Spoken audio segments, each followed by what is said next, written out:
Chapter 211. Shrill alarms were ringing in all directions, while dazzling beams of light kept shooting towards them from the surrounding city walls. The muffled footsteps of the city defense army came from afar like thunderclaps, adding a strong sense of uneasiness to the dark night. A great number of dark blue shadows kept rising from all directions. The sky patrolling Eagle Guards had taken control of the sky. Sword beams were wheeling around the sky patrolling Eagle Guards, as some cultivators had begun to deploy their defenses in the sky. The chariot of Yu Clan exploded, as a sheet of pure and rich golden light enveloped Yu Wendy and Yu Qianqian, dazzling yet not dazzling like molten gold. Within the golden light, over 30 pale golden magical crossbows, which had the same thickness as ordinary bolts, and were only a few times longer, were mounted in the center of the golden light. The bolts were spinning at a high speed, while the friction between the bolts and the golden light produced a screeching noise that could cause severe pain to one's eardrums. One of the bolts had pierced deep into Yu Wendy's right chest. Tightly bound by the golden light, the bolt hovered in the middle of his right chest in a stagnant manner. The spinning bolts had caused a severe injury to Yu Wendy's body. A bull-sized wound was opened up on his right chest, and the strong wind brought up by the spinning bolts was still tearing off thin pieces of flesh from the wound. Yu Wendy, who had lived a comfortable life and never suffered any hardship, had fainted because of the pain. Perhaps he had never even tasted the pain of having his hand pricked by an embroidery needle. If not for Yu Qianqian holding her father up with one hand, perhaps Yu Wendy would have already fallen to the ground. Holding a talisman that glowed with a golden gleam, as if it was composed entirely of golden flames, Yu Qianqian bellowed furiously, "You thieves of Daqin! Yu Qianqian, will fight you to the death." Wu Qi kept the magical crossbow into his storage ring, took out a cloak and wrapped it around his hands, then put on a pair of gloves to cover his hands, covering his entire body without exposing even the slightest bit of his skin and flesh.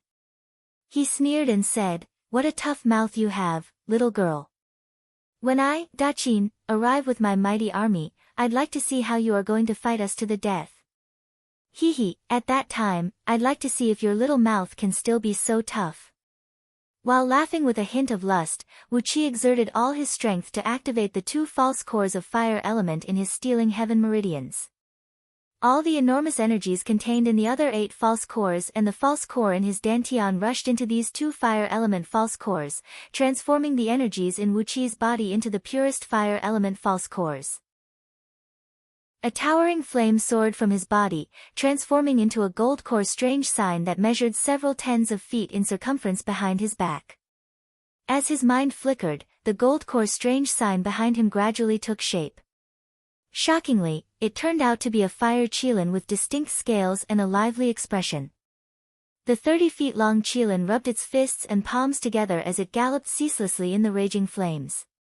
Its red horns and silver whiskers were glowing with a dazzling light that lit up the surrounding area for a few miles.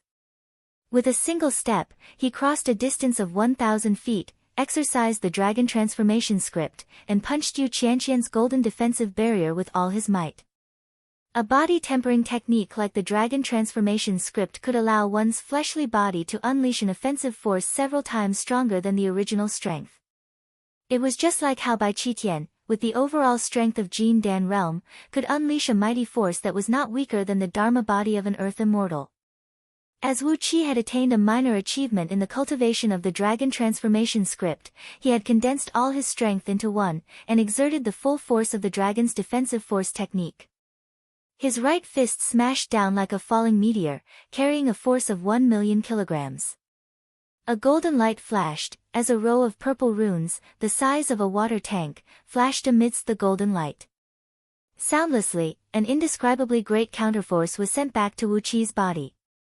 Suddenly, a few bloody wounds appeared on the skin of his right arm, while his bones and muscles were letting out tiny moans and groans under the tremendous counterforce. Wu Qi could not help but give Yu Qianqian, who was enshrouded in the golden light, a great shock.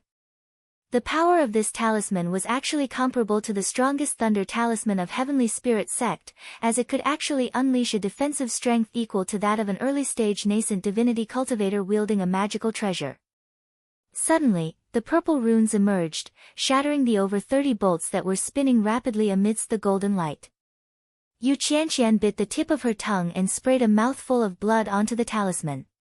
Immediately, the talisman shone with a blinding golden light, while twisting and twisting golden beams kept rushing out from it. Gradually, they condensed into a vague figure, about 3 inches tall and holding a strange-shaped long sword, hovering above Yu Qianqian's head. Abruptly, the tiny golden figure raised the long sword up high and swung it casually towards Wu Qi. A sheet of golden flame shot whistling out, slashing towards Wu Qi's face. The speed of the sword beam was indescribably fast. Wu Qi could only see a golden flash before his eyes, and in the next moment, the golden sword beam had arrived right in front of him. If it were Wu Qi before he started cultivating the dragon transformation script, he would never be able to dodge this sword beam. Fortunately, he had made some progress in cultivating the dragon transformation script recently.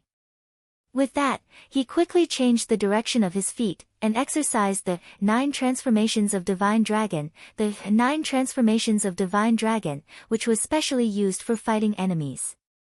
Abruptly, his body transformed into several dozens of twisting afterimages, spreading out amidst the whistling of wind. The golden sword beam swept across the afterimages, turning a large piece of cloth on his chest into ashes. The golden sword beam shot straight along the street, destroying a large part of the city wall of Ji City a few miles away, which was already glowing with a strong defensive barrier.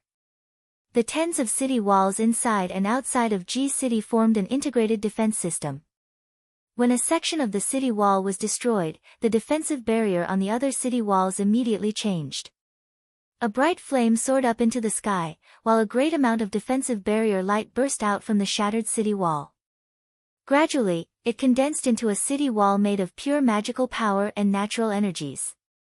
Yu Qianqian's face turned slightly pale. She cried out in a low voice and spat out another mouthful of blood onto the talisman. Wu Qi snorted coldly and cried out, "Little girl, you are really lucky to have such a treasure talisman with you. Hee, who is the old fool who spent his own blood essence to make this treasure talisman for you? Next time, I'll definitely slaughter every single member of your Yu clan. I can send you back to the field headquarters, and let His Majesty pamper you." He let out a few strange laughs, as a wave of anger rushed straight into Wu Qi's head. How dare this girl have the intention to touch him? He cried out viciously, "Girl, you have neither a beautiful face nor a sexy body. Even if the lamp is turned off at night, no man will be willing to press on you. However, His Majesty is a man of great talent and bold vision, and His Majesty doesn't mind pampering a so-called talented girl like you once in a while. This is a great favor from His Majesty, and you must remember to express your gratitude." Yu Qianqian's face turned green with anger. She was a woman with neither a beautiful face nor a sexy body that no one wanted. Only a man of great talent and bold vision, the Emperor of Qin Dynasty, would pamper her once in a while. Wu Qi's words were too harsh, as they were destroying Yu Qianqian's pride as a woman. Her face twisted. With the power of the blood essence she spat out just now, she once again activated the magical force contained in the golden talisman. A great amount of golden electric arcs burst out from the talisman, condensing into a golden ball of thunder the size of a human head above Yu Qianqian's head. Right after Wu Qi revealed his true form from the afterimages, Yu Qianqian's eyes immediately locked onto his body with a subtle divine will. Amidst a deep rumble of thunder, the thunderball transformed into a 1-foot-long thunder hammer, spraying countless blinding electric arcs and smashing down towards Wu Qi's head. Right after the thunder hammer was unleashed, a few long and furious roars were heard coming from the direction of Great Yan Imperial Palace. 5 demon kings, Mod, Sun Kuang, and the rest of them had joined hands and leaped into a several dozens of miles long rainbow, bringing with them a frightening and suffocating aura as they approached at top speed. Among the 5 demon kings, Huo Wuyu was the most ferocious and bloodthirsty. After being conferred the title of Imperial Advisor of Great Yan Dynasty, he had regarded Great Yan Dynasty as his own territory. Therefore, when Wu Qi brazenly attacked and killed the current clan leader of Yu clan in his territory, it had made a wild and crazy killing intent burn in Huo Wuyu's heart. When he was still a few miles away from Wu Qi, Huo Wuyu had already bellowed furiously, "Ignorant junior, this is not a place where you can come and go as you please. Die now. Then, he opened his mouth and shot out a greenish and gloomy light screen, silently rolling down towards Wu Qi's head. The light screen emitted a pungent stench, and came with a frightening corrosive and devouring force. Vaguely, one could see the twisted faces of millions of wronged souls vaguely visible within it. It was the rotting bone and soul-devouring energy, a divine ability of the lineage of the ancient ferocious bird, the bald owl. It was one of the few vicious and sinister things under the heaven. When Wu Qi saw the death-devouring energy coming down from above, he dared not to face it head-on. He let out a few strange laughs, gave a reluctant look at the father and daughter of Yu Clan, who were enshrouded in the golden light. Then, with a blink of his body, he transformed into a beam of red light and plunged into the ground. The thunder hammer smashed forcefully onto the ground. Amidst a loud boom, a nearly 1,000 feet tall thunderbolt swept out in all directions like a tsunami, nearly razing a few nearby mansions to the ground. Soundlessly, the rotting bone and soul-devouring energy swept across the ground, bringing countless snowflakes along with it. Abruptly, a large pit with a diameter of over 100 feet and a depth of nearly 100 miles was created on the ground. The corrosive force of Huo Wuyu's death-devouring energy was very strong. With just a light touch, the street of Ji City, which was densely covered with countless restrictive spells, was corroded and left a deep pit. Right after Wu Qi plunged into the ground, he was nearly hit by the death-devouring energy. Fortunately, his escape art was very fast, allowing him to escape with just a few leaps. Luckily, he was not hit by the extremely vicious death-devouring energy. With a terrified expression, Wu Qi turned to look at the large pit behind him, then silently recited the name of the bald owl, Huo Wuyu. Shaking his head, he flew back to Lu Qingfeng's flying chariot. The cultivation base of a demon king of nascent divinity realm was indeed frightening. Huo Wuyu was also a man who only needed to transcend one last heaven immortal tribulation before he could become a heaven immortal. Therefore, Wu Qi did not feel ashamed when he was chased away by him. With the miraculous ability of Scroll of Stealing, Wu Qi was confident that when he cultivated to the mastery stage of nascent soul realm, he would be able to fight evenly with Huo Wuyu.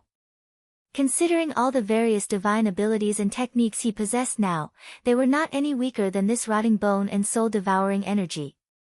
After returning to Lu Qingfeng's flying chariot, Wu Qi took off the torn cloak, took out a spare set of court clothes and put it on. Then, he turned to Lu Qingfeng, who had an anxious expression on his face, and said, "Be careful of Yu Qianqian and her father. They are not good people. Their Yu clan has been stirring up trouble in Great Yan Dynasty, and I have no idea what they are up to.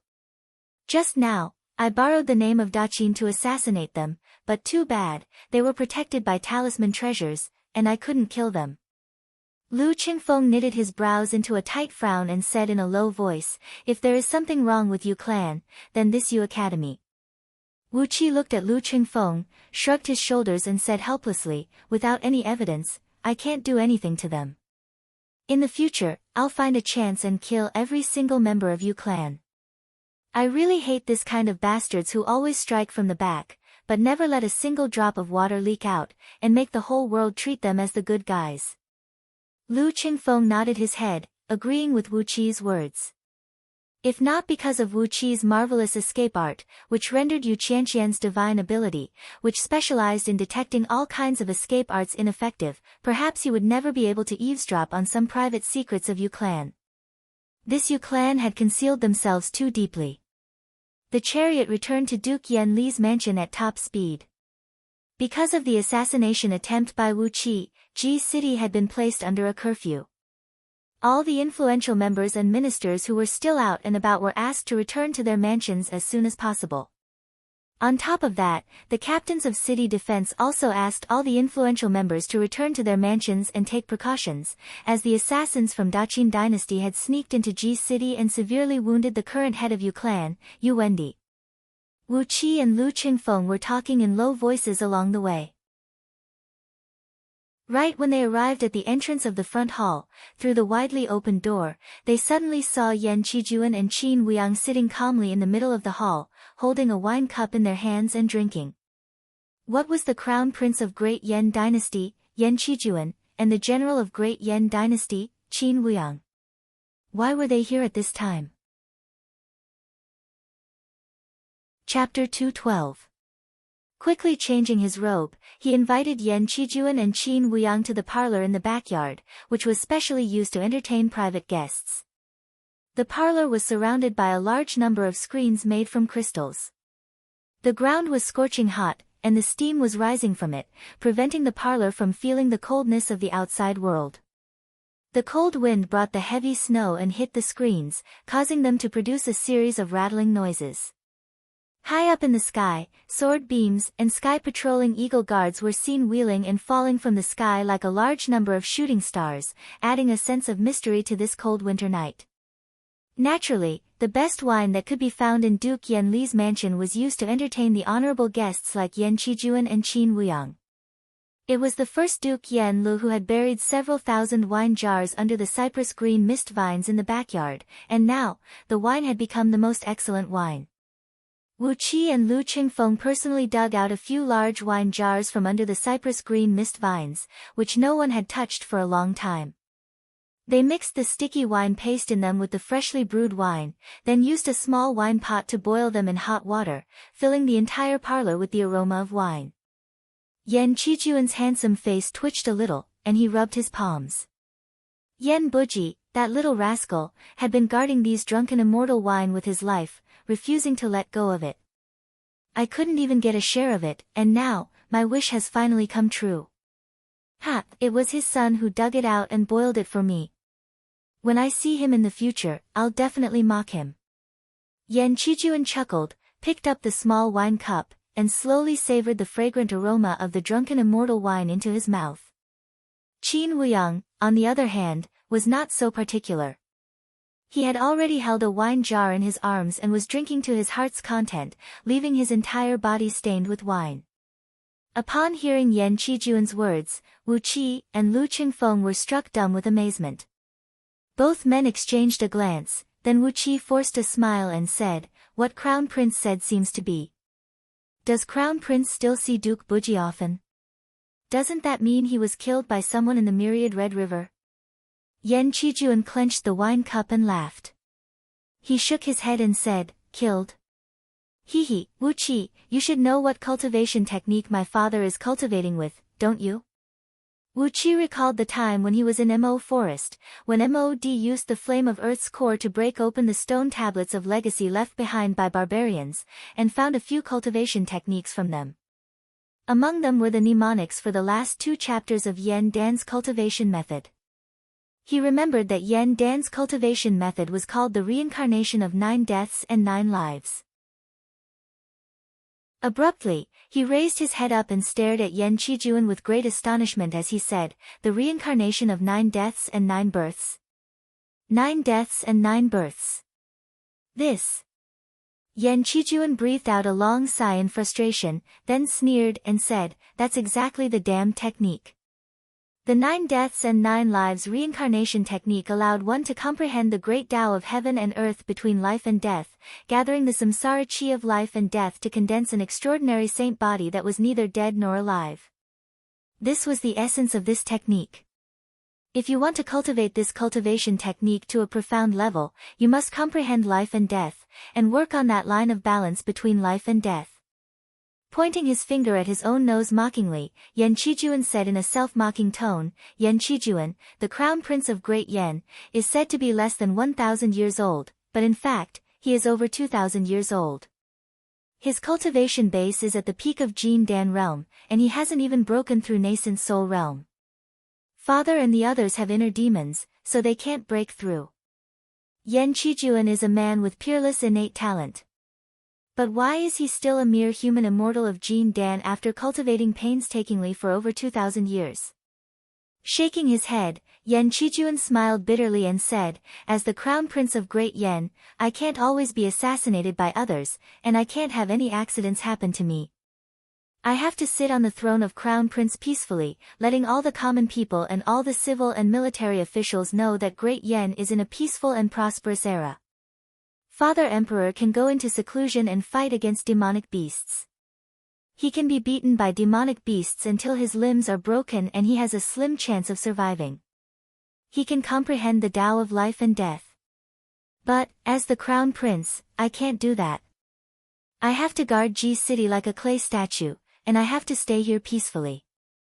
Spreading his palms helplessly, Yan Qijuan breathed out a long sigh and said, "This reincarnation technique of 9 deaths and 9 lives is such a bastard.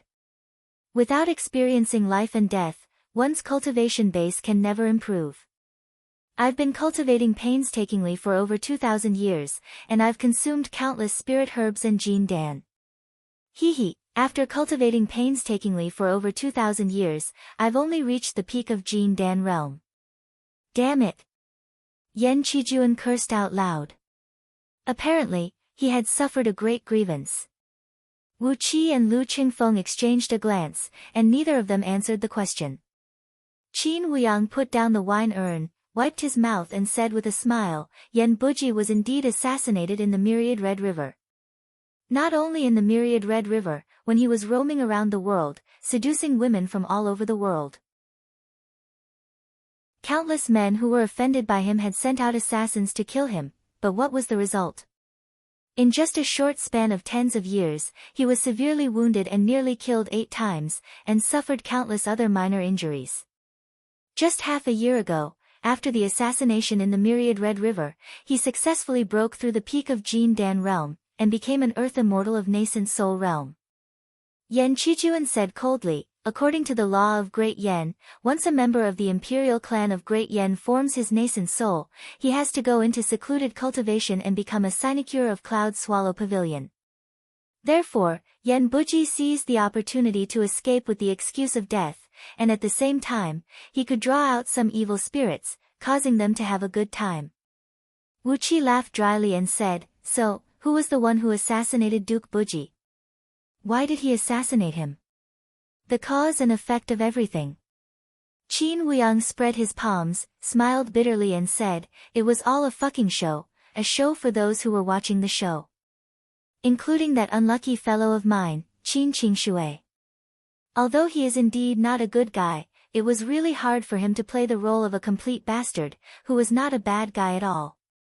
The intense coldness had rendered Wu Qi and Lu Qingfeng speechless. Both of them looked at each other in astonishment, and their bodies stiffened.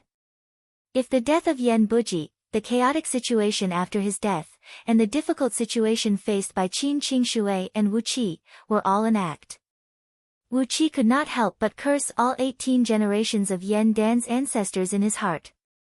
It was really a great blow to him that he did not even realize he was being played by someone else. Fortunately, Wu Qi was secretly delighted in his heart. He had gained a lot of benefits, and he had played a lot of people, but they did not realize it either. You play me, I play you, each other. Perhaps, the only unlucky ones were Wei Xiao and those vassal kingdoms who had colluded with her. They were really unlucky. Then, Qin Qingshui thought of Princess Yingchuan, and then he thought of Lao Ai who was standing behind her. No wonder Yan Dan always looked calm and composed. When Wu Qi told Jing Ke about the information regarding Lao Ai, Yan Dan actually waited until now to force Lao Ai out. What a wide net. No wonder he was Yan Dan, the man who had ruled Great Yan dynasty for over 2,000 years. Wu Qi picked up the wine cup and emptied it in one gulp. After that, he gave Yan Qijuan and Qin Wuyang a thumbs up and said, "What a meticulous plan, not leaving any chance for the enemy. Sigh, if I knew this would happen, why did Wu Qi go through so much trouble? Why did I have to make so many enemies? Let me see, Wei Merchant, Heavenly Spirit Sect, Myriad Dao Alliance, several dozens of monarchs of vassal kingdoms, Chief General Yue, and ever-changing Yin and Yang Su Mai. Who did I offend?" Yan Qijuan laughed again. He shook his head and said, "Yue and Su Mai can be at ease. Su Mai may be a simpleton, but old Mr. Su Qin has a very strict upbringing. No matter how arrogant and rebellious he is, he will never do something like that in the Grand Hall. As for Yu Su..." An immense killing intent burst out from his eyes, as Yan Qijuan gnashed his teeth and said, "Yu Su deserves to die. Great Yen has given him so much, yet he still colluded with foreign enemies and schemed against Great Yen. This is a crime deserving of 10,000 deaths. Chief General Yue will not hold a grudge against you because of this. You can rest assured. As for Yusu, he has to die. Lu Qingfeng cleared his throat, bowed at Yan Qijuan and said, so, everything is. Yan Qijuan said coldly, everything is for others to see. Chief General Yue will send out endless death soldiers to assassinate Marquis Tianyun. You just need to kill them all. Those death soldiers are men who deserve to die. By killing them all, you will be rendering a meritorious service to the empire. Lu Qingfeng still wanted to ask something, but Wu Qi beat him to it and asked straightforwardly, why are you telling us so much? Qin Wuyang said with a deep voice, because Yan Qingfeng is now the chief supervisor of Westfield headquarters of Great Yen. He has to guard the headquarters with a peace of mind, and there are some things that he has to explain clearly. In short, you only need to know one thing, Great Yen dynasty is as stable as a mountain. We, no matter it is His Majesty, Jing Ke, Gao Jianli, Yue, Tian Guang, or me, Qin Wuyang, there is no disagreement. We are always standing together. Qin Wuyang smiled proudly, then continued in an indifferent tone, we came here together, fought together for over 2,000 years, risked our lives together, and finally created the foundation of Great Yen dynasty. In the future, we will make Great Yen dynasty stronger and stronger, so strong that we can unify the entire world. So, how can we fight amongst ourselves and split apart? It's just that some people wish to see us fight amongst ourselves, to see us split apart. Therefore, we will fight amongst ourselves and split apart for them to see. Yan Qijuan sneered and said, we will let them see what they want to see, and then, we will take away their wealth and their lives. There is nothing better than this. Taking a deep breath, Yan Qijuan stretched out his hand to Wu Qi and Lu Qingfeng and said, your performance in the past few months has won our unanimous approval. Although you are still a little immature, you can be of great use. Therefore, welcome to Great Yen. Welcome to Great Yen.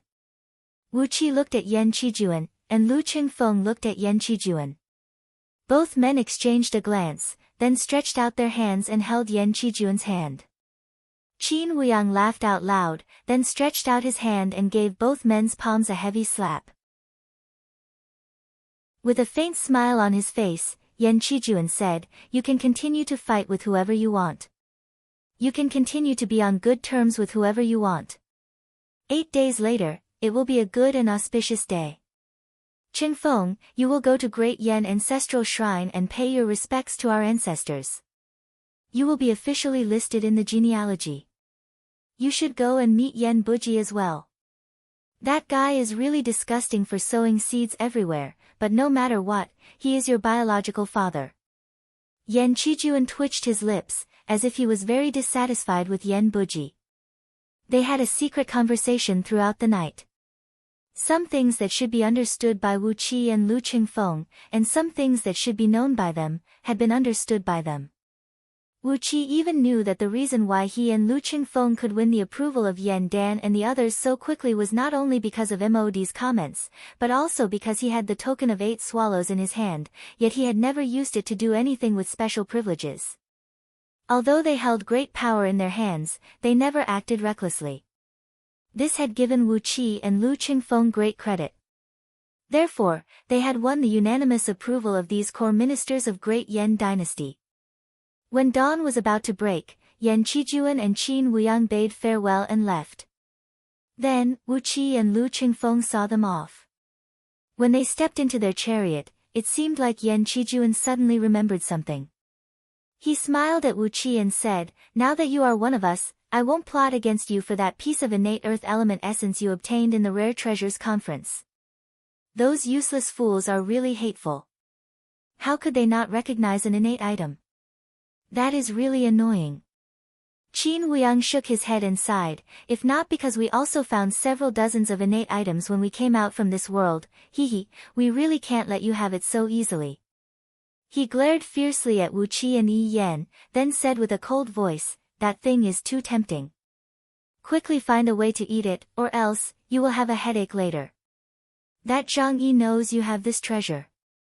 Surrounded by a large number of guards, both men left. Wu Qi, on the other hand, was stunned as he watched them leave. When they came to this world, they found several dozens of innate items. What kind of damned world was this? Chapter 213. After being officially accepted into the core circle of Great Yan Dynasty, in the following few days, Lu Qingfeng devoted himself to absorbing the Flood Dragon blood essence, carefully tempering his fleshly body with the body tempering technique of Flood Dragon. With the help of Wu Qi, he planned to forcibly form the Jin Dan with the mystic technique of energy seizing. Meanwhile, through a teleportation formation, Wu Qi came to a secret cave located in the depth of Meng Mountains, where he took out the innate earth element energy essence he bought in the Rare Treasures Conference and the 36 dragon scales given to him by Catfish Flood Dragon. Just like what Yan Qijuan and Qin Wuyang said, these innate items were too eye-catching, and it was better for him to digest them as soon as possible. Generally speaking, when an ordinary cultivator found an innate item, he or she did not have the ability to craft it into a magical treasure. They could only bring these innate items with them, using the stray innate energies to temper their fleshly body, transforming their fleshly body into an innate body of Tao. In other words, it could be considered as using the innate items as much as possible. Unless one possessed the cultivation base of a gold immortal, or had the help of an innate divine flame, no ordinary cultivator, or even a heaven immortal, could craft an innate item into a magical treasure. Fortunately, Wu Qi was lucky enough to find the divine flame of order. Although he could not control it as he wished, with a little bit of firepower and some mystic techniques found in Scroll of Stealing, he could still craft a usable magical treasure. Wu Qi weighed the clump of innate earth element energy essence in his hand, then used his divine will to sense the faint ripple of soul coming from the tiny crystal core in its center. He breathed out a deep sigh. It was indeed an innate divine item, as it had already given birth to a thread of its own soul. If this clump of innate earth element energy essence was not taken out from the spirit cave by the people from the merchant, perhaps many years later, it would give birth to a very powerful innate spirit treasure, or even a mighty innate divine beast. But now, as Wu Qi wanted to craft this clump of innate energy essence into a magical treasure that he could use, he could not keep this thread of soul. Innate items were extremely difficult to craft, and if there was still a thread of innate soul entangled in it, no one could subdue this thread of innate soul, unless he was a high-tier gold immortal. What a pity, what a pity. Wu Qi sighed, then laughed again. Fortunately. Amidst a five-colored gleam, the silver lotus shot out from between Wu Qi's brows. A wisp of divine flame of order, which was several times stronger than before, was twisting and drifting on its pistil. The surrounding temperature rose abruptly, driving away all the other natural energies in the secret cave, leaving only the pure fire element energy, which was at least 1,000 times denser. The air turned bright red. When Wu Qi took a deep breath, he felt as if he had swallowed a ball of sticky magma. His entire body was boiling hot and uncomfortable.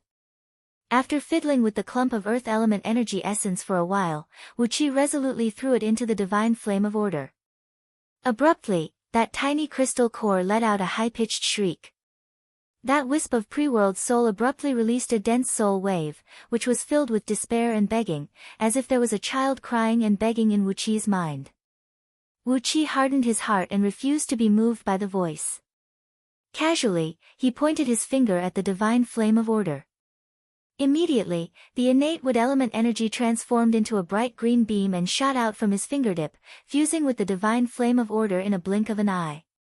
Immediately, the flame expanded to the height of 3 feet. The surrounding fire element energies quickly gathered towards the divine flame of order, raising its temperature by another 50%. Abruptly, the earth element energy essence moved. Countless tiny yellow sand particles wheeled and wheeled rapidly in the air, transforming into a ring of dense yellow mist that firmly protected the crystal core in the middle. A divine item was formed by nature, and it already had its own consciousness. If anyone wanted to kill it, it would automatically exercise its innate divine ability to protect itself. Watching this, Wu Qi clicked his tongue in amazement.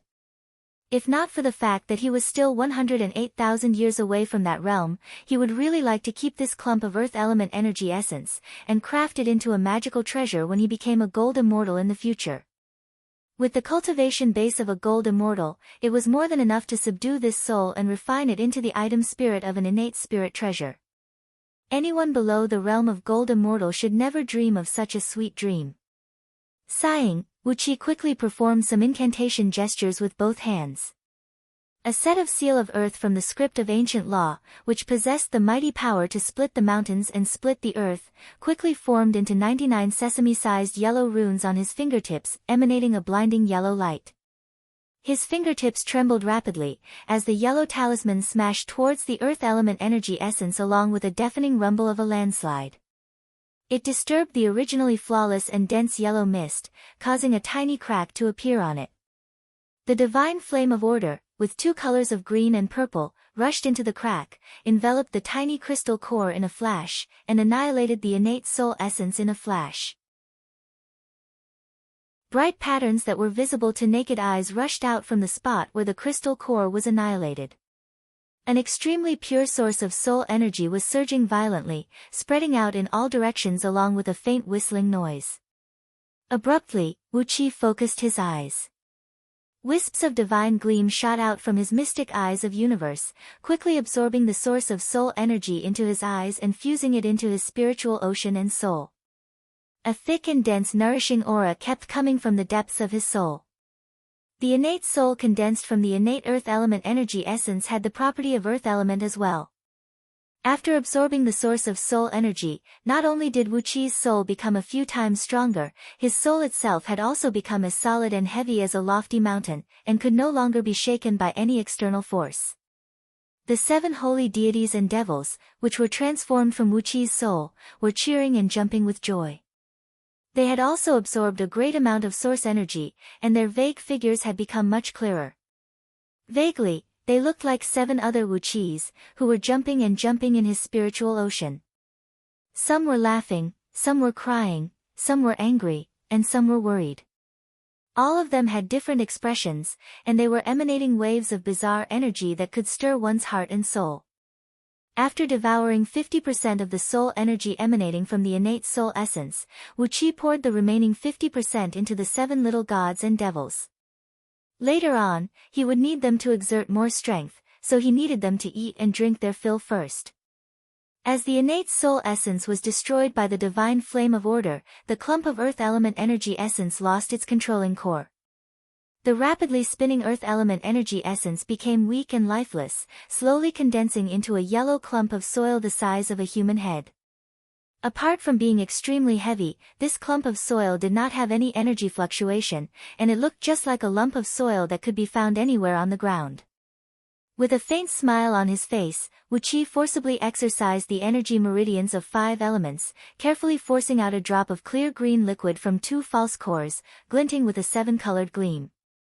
It was a drop of innate nectar that Wuqi had spent a lot of effort to condense in his false cores, and now, Wuqi was using it in a very extravagant manner. He had forcibly absorbed over 100 human immortals' gene Dan, and only then did he manage to condense a drop of innate nectar in each of his false cores. But now, for the sake of this innate earth element energy essence, he had used 1/5 of all the innate nectar in his false cores. With his heart bleeding, Wuqi kept dripping the drop of innate nectar onto the earth element energy essence while murmuring under his breath, "What a waste, what a waste." The cultivation base is the foundation of one's cultivation base. If this drop of innate nectar were to fall on someone, it would be more than enough for an ordinary man to break through to the realm of Mahayana realm of Gene Dan. What a waste, what a waste. If not for the fact that you are an innate earth element energy essence, I would not be willing to waste it like this. As soon as the innate nectar of wood element fused with the earth element energy essence, the extremely heavy and hard earth element energy essence suddenly became as light as a feather, faintly rippling like water. Without any hesitation, Wuqi quickly took out the 36 dragon scales given to him by Catfish Flood Dragon, as well as 3 large vats of original dragon blood essence stored in the black dragon spirit ring. The divine flame of order burned fiercely, and in the blink of an eye, the dragon scales were melted into 36 dragon scale-shaped golden beams. Without caring about anything else, Wu Qi shoved over 18,000 kilograms of original dragon blood essence into the dragon scales. The 36 dragon scale-shaped golden beams absorbed all the original dragon blood essence, then abruptly unleashed a blinding light that caused Wu Qi's mystic eyes of universe to feel a severe pain, and nearly blinded him. Even a single drop of original dragon blood essence contained an enormous amount of energy. With over 18,000 kilograms of original dragon blood essence being injected into the 36 dragon scales in such a luxurious manner, and after being purified by the divine flame of order, the quality of these 36 dragon scales had been greatly improved, making them almost comparable to the dragon scales taken from the body of a divine dragon of heaven immortal realm. Forcibly exercising the energies in his body, Wu Qi coughed out 3 mouthfuls of prime blood essence in one breath, causing the flame of the divine flame of order to rise abruptly, swallowing all the water-like earth element energy essence and the dragon scale-shaped golden beams. Quickly, Wu Qi performed incantation gestures with both hands, casting out all kinds of defensive and offensive runes that he could use according to the script of ancient law. The energies in Wu Qi's body were being consumed at an incredible rate. Every time he cast out a set of runes, his energies would be completely depleted. At this point, he had no time to think too much. From the black dragon spirit ring, he took out the demon cores of those powerful demon beasts collected by Yingzheng and shoved them into his mouth, using the powerful energy contained in them to continue forming runes. After 24 hours, Wu Qi had consumed 36 powerful demon cores in a row. Suddenly, a strong light flickered and flickered in front of Wu Qi, as an ancient-looking, pale golden wrist shield appeared in front of him. The wrist shield was not very big, measuring about 1 foot and 2 inches long, which was the length of an arm. Its width was 3 inches, which was the width of an arm, and its thickness was only half an inch. 36 dragon scales formed a perfect formation of 9 halls and 8 trigrams on the surface of the shield, and countless runes could be vaguely seen on the surface of the wrist shield. The edge of the wrist shield was extremely sharp, and the dragon scales were emitting a bright gleam that could make one shudder. Waving his left hand, Wu Qi fastened the wrist shield onto his left arm, then injected a little bit of energy into it. Immediately, a thick and heavy yellow light enveloped his entire body. The sword of greedy wolf was thrust out along with a jarring whistling noise, brutally slashing onto the yellow light. The sword was knocked far away, but the yellow light did not budge at all. Wu Qi nodded his head satisfyingly. Judging from the defensive strength, perhaps even an earth immortal of nascent soul realm would not be able to break through it. Then, with a twist of his wrist, 36 earth-yellow dragon scale-shaped beams shot out from the wrist shield, piercing through the air and shooting in all directions. He scanned these dragon scales with his divine will, and found out that each of them contained a great amount of earth element energy. Each of these dragon scales weighed about 50,000 kilograms, and their edges were extremely sharp. With such weight and sharpness, even an earth immortal's dharma body would not be able to withstand the attack. Wu Qi smiled. With his current cultivation, it was not easy for him to be able to refine such a magic treasure. The true form of earth element energy essence still existed, and when his cultivation base reached a higher level in the future, he could refine this wrist shield again, and it would still be a pretty good innate spirit item. Although he would have to find an excellent soul essence to be the item spirit at that time, that would be a problem for the future. From now on, you will be the earth element dragon scale shield, and my life will depend on you to protect it. The innate gold and silver lotus is not very popular, so I'll have to rely on you more in the future. Waving his arm, Wu Qi retracted the silver lotus and the divine flame of order. A vast auspicious light burst out from the black dragon spirit ring, as Wu Qi released the chariot of 8 horses. With a fiery gaze, he stared at the item of virtue of human emperor. It was time for him to reclaim it. Chapter 214. After taking a few rounds around the magnificent chariot, Wu Qi could not help but keep praising it. The 8 heavenly horses seemed to be living creatures, but at the same time, they seemed to be some kind of spirit treasure. The chariot itself was also a precious treasure. Just the defensive mechanism that Wu Qi could see was so strong that it rendered him speechless. The yellow and black virtue's energies rippling around the chariot made Wu Qi drool with greed, and he wished he could swallow the chariot in one gulp. If the vast and heavy virtue's energies could be gathered in Wu Qi's body, he would be able to transform into the sacred body of virtues of human emperor. At that point of time, apart from a few divine abilities and body movements, all other magical techniques would have no effect on Wu Qi. But too bad, although the scroll of stealing claimed that there was nothing under the heaven that could not be stolen, the virtue's energies of human emperor were not something that could be stolen so easily. In order to steal the virtue's energies from the chariot, Wu Qi would first have to steal a kingdom of human emperor, and make Wu Qi the ruler of that kingdom. It was a very difficult and troublesome task, and Wu Qi did not have the mood to do such a complicated task. What a great treasure! Looking at the chariot, Wu Qi could not help but throw his head back and let out a loud laugh. It was different from the universal water spirit's divine cauldron of Yu the Great. The cauldron was a suppressive item, an item of virtues that could suppress all aquatic clans under the heaven. Therefore, although both of them were treasures of human emperor condensed with virtues, and both Yu the Great and Yingzheng could control them, the chariot was a personal treasure. It was the personal belonging of King Mu, the King of Mu, the King of Mu, and had nothing to do with the general trend of the world. Therefore, although Yingzheng could control the divine cauldron of Yu the Great, he could not do anything to the chariot, which had been thoroughly infiltrated by King Mu's personal aura. Unless Yingzheng spent a lot of effort, using his aura of human emperor to forcibly expel the aura that King of Mu had gathered in the chariot of 8 horses, Yingzheng, Yan Dan, or any monarch of any dynasty would never be able to drive the chariot. However, a mighty monarch like Yingzheng would disdain to pay such a huge price for a treasure that could only be used to protect one's life. Therefore, the chariot was of little value to Yingzheng. But now that it's in my hands, it's no longer up to you. Chariot of 8 horses, O chariot of 8 horses, forget about your old master and obediently become my, Wu Qi's, treasure. With you around, our chances of escaping will be 100 times greater. Wu Qi clicked his tongue in admiration and said, "It's a pity that you're too eye-catching. Unless it's a life-or-death situation, I really don't dare to use you." Then, he carefully took a step closer to the chariot of 8 horses.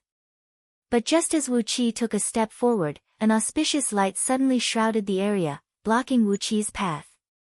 A boundless majestic aura of an emperor came pressing right at Wu Qi's face, as if there were millions upon millions of people roaring furiously right next to his ears, asking him to kneel down and kowtow to the chariot of 8 horses. Wu Qi quickly took a few steps back, shaking his head discontentedly at the chariot of 8 horses. If Emperor Mu was present, Wu Qi would still kneel and pay his respects to this ancient human emperor. That was what he should do. But, how dare this inanimate object force him, Wu Qi? Grinning coldly, a beam of 7-colored light shot out from Wu Qi's forehead. Amidst the light, the 7 holy deities and devils tumbled and dashed out. The 7 fiends formed from Wu Qi's soul energy bounced on the ground for a while, then grew to the height of 1 foot. Their bodies were shrouded in various colors, and there were various ripples of emotion spreading out from their bodies. If an ordinary cultivator were here, once he was infected by these ripples of emotions, he would immediately have all sorts of thoughts in his mind, causing his 7 emotions and 6 sensory pleasures to flare up at the same time. The Yin flame would rise from the soles of his feet, burning away his blood essence and bone marrow. Wu Qi sat cross-legged at the front of the chariot of 8 horses, staring straight at the chariot. With both hands locked into an incantation gesture, he controlled the 7 holy deities and devils to approach the chariot. As the 7 holy deities and devils had been nourished by 50% of the innate soul essence from the earth element energy essence, their bodies were now as strong as their fleshly bodies. Therefore, the pressure unleashed by the chariot had no effect on them, and the surging auspicious golden light could only produce tiny ripples on their bodies. All of a sudden, a bright gleam flashed from the 7 fiends, and they merged into a 7 feet tall figure that looked exactly the same as Wu Qi. However, the expression on its face was changing rapidly, and the facial muscles were wriggling as if they were cramping. The figure kept chuckling evilly, while both of his hands slowly locked into an incantation gesture, which resonated with Wu Qi's hand incantation gesture. Gradually, a large sheet of bizarre glows was emanating from the figure. The 7 sets of incantation gestures related to the 7 holy deities and devils found in Scroll of Stealing were performed over and over again, while half of Wu Qi's blood essence was injected into the figure. Gradually, the figure's body was filled up, and something that looked like flesh and blood was growing out of it. The boundless aura of the human emperor spread out from the chariot, but it was absorbed by the figure together with Wu Qi's blood essence and aura.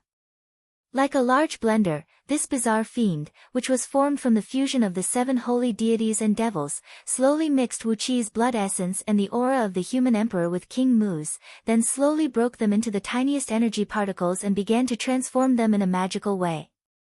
When water and cement were mixed together, they would turn into concrete.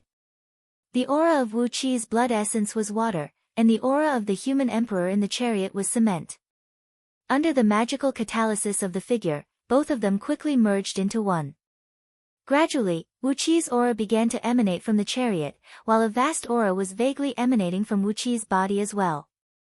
Using the power of heavenly thunder, a thread of Wu Qi's nascent divinity carefully left his body, fusing with the body of the figure through a miraculous connection. Within the empty body of the figure, Wu Qi's nascent divinity was soaking in the boundless aura of the King of Mu, slowly absorbing the auspicious golden glow and aura and transforming his image. Gradually, countless illusions began to appear before Wu Qi's eyes. He saw the real King of Mu. From the moment the chariot of 8 horses was created, from the moment the 8 heavenly horses were harnessed to the chariot, from the moment the King of Mu brought an endless army and marched across the land, conquering the lands from east to west, from south to north. Wherever he went, all the kingdoms bowed their heads. As the territory of Great Zhou grew larger and larger, the aura of virtue gathered on King of Mu's body grew stronger and stronger, and the divinity in his body was stimulated as well, becoming more and more magnificent. In the end, King of Mu had become a god among mortals, and just like the legendary human emperor, Xian Yuan, he ascended to the heavens by riding a dragon. As for the chariot of 8 horses, the divine artifact that accompanied him in conquering the lands, it remained in the mortal realm, passing through many new owners. However, the divine artifact had its own rule, that the chariot would only recognize the mighty King of Mu as its only master. As such, its new owners could never order them around. As for the chariot of 8 horses, it never cared about who its new owner was. It just silently missed its old owner. Therefore, it did not even care about who its new owner was, or what he looked like, as it could not remember him at all. While absorbing the aura of the chariot of 8 horses, the thread of nascent divinity released by Wu Qi gradually transforming into the appearance of King of Mu, the King of Mu, according to the memories of the chariot. He was clad in the golden cloak of 9 dragons, holding a long sword in his hand, sitting on the chariot of 8 horses. His body was shrouded in a boundless flame, leading countless mighty soldiers to conquer the lands. Wu Qi discarded all the thoughts in his mind, and just kept recalling the image of King of Mu in the memories of the chariot of 8 horses. He absorbed the aura emanating from the chariot of 8 horses and fused it into his own body, then mixed it with his own blood essence and aura. He was hypnotizing himself, telling himself that he was the King of Mu, the master of the chariot of 8 horses. He kept repeating this sentence over and over again. Gradually, the ripples of his soul began to get closer to the soul ripples of King of Mu in the memories of the chariot of 8 horses, eventually reaching a level that was no different from King of Mu's soul ripples. Suddenly, the chariot of 8 horses leaped and cheered excitedly, unleashing countless auspicious rays that enveloped Wu Qi. In the chariot of 8 horses' perception, their master had returned. Their master, King of Mu, had returned. Joyfully, they activated all the restrictive spells on the chariot of 8 horses, opening up a path that led straight to the core of the chariot, welcoming the return of their master. Wu Qi was lifted up by a magical force, then sat safely in the chariot of 8 horses. Soundlessly, the thread of nascent divinity Wu Qi had fused into the core of the chariot of 8 horses. After that, a silver lotus abruptly rose from Wu Qi's nascent divinity. The divine flame of order burned everything in the surroundings, completely burning the thread of divine will produced by the chariot of 8 horses into nothingness. Then, Wuqi separated a thread of his nascent divinity and branded it on the core, holding the chariot of 8 horses tightly in his hand. Abruptly, the 7 holy deities and devils split up, their bodies glowing dimly as they squeezed back into Wuqi's body to recuperate. Wuqi retracted the nascent divinity and soul he had released. Suddenly, a huge amount of sweat burst out from his body. Nearly all of his energy had been depleted. Although he had successfully subdued the chariot with the mystic technique found in Scroll of Stealing, the cost was too great. The reason why he could still sit safely on the chariot of 8 horses was because of the miraculous ability of the chariot, which allowed it to automatically absorb the surrounding natural essence to nourish his body. Breathing out a long sigh, Wuqi patted on the chariot of 8 horses and let out a soft cry. The chariot of 8 horses expanded abruptly, as the 8 heavenly horses grew to about 100 feet long. Although they still had the shape of horses, they vaguely looked like divine dragons. The chariot itself had also expanded to several hundred feet in circumference, turning into a clump of golden auspicious clouds that could no longer be seen. With a thought in Wuqi's mind, the chariot of 8 horses transformed into a stream of light and shot out from his secret palace. Surprisingly, the several dozens of defensive mechanisms he had painstakingly constructed did not have the time to play any role, as the chariot of 8 horses went straight through them. The chariot of 8 horses went straight through them, not destroying them with brute force. Instead, it went straight through all the defensive mechanisms Wuqi had deployed, as if it had entered an uninhabited land. Panic-stricken, Wuqi quickly halted the chariot of 8 horses, then turned around in astonishment. He saw that the lofty mountain where he built his secret palace was now 100,000 miles behind him. With a thought in his mind, he had crossed the distance of 100,000 miles. The speed was almost comparable to the divine ability of teleportation used by a nascent divinity cultivator. Wuqi did not exert all his strength to drive the chariot of 8 horses, as he did not have the overall strength to drive the chariot to its full speed at the moment. Instead, he merely injected a tiny bit of energy into the chariot, and it made the chariot burst out with a frightening speed that nearly scared himself to death. If I were to inject all my energy into the chariot, I would be able to travel 1 million miles in an instant. Even if a nascent divinity expert were to use the divine ability of teleportation, he would never be able to catch up to me. Wuqi secretly calculated the godly speed of the chariot of 8 horses, and suddenly, he burst out laughing complacently. After laughing for a full 15 minutes, only then did Wuqi put away the chariot of 8 horses. The enormous chariot transformed into a stream of auspicious light and fused into Wuqi's right arm, forming a sheet of golden auspicious light the size of a child's palm on his arm. Amidst the auspicious light, 8 faintly visible heavenly horses could be seen with their heads held high and chests puffed out, as if they were neighing at the sky. Following Wuqi's will, this sheet of auspicious light could appear and disappear at will. It was an extremely magical sight. After throwing his head back and letting out another 3 wild laughs, Wuqi pinched his fingers and calculated the time. After that, he hastily returned to his secret palace, using the minor teleportation formation to return to Ji City. It was time to form the Jin Dan for Lu Qingfeng. Chapter 215. After returning to Ji City, right after Wuqi walked out from the house he bought secretly, he was startled by a suffocating air of resentment that towered into the sky above Ji City. The resentment was so strong that it had condensed into a grayish cloud that nearly materialized, hovering above Ji City. Although only cultivators could see this gray cloud, it was more than enough to affect the mood of ordinary people, turning the atmosphere in the entire Ji City into a very strange one. Instinctively, Wuqi scanned the surroundings with his divine will, and was shocked once again.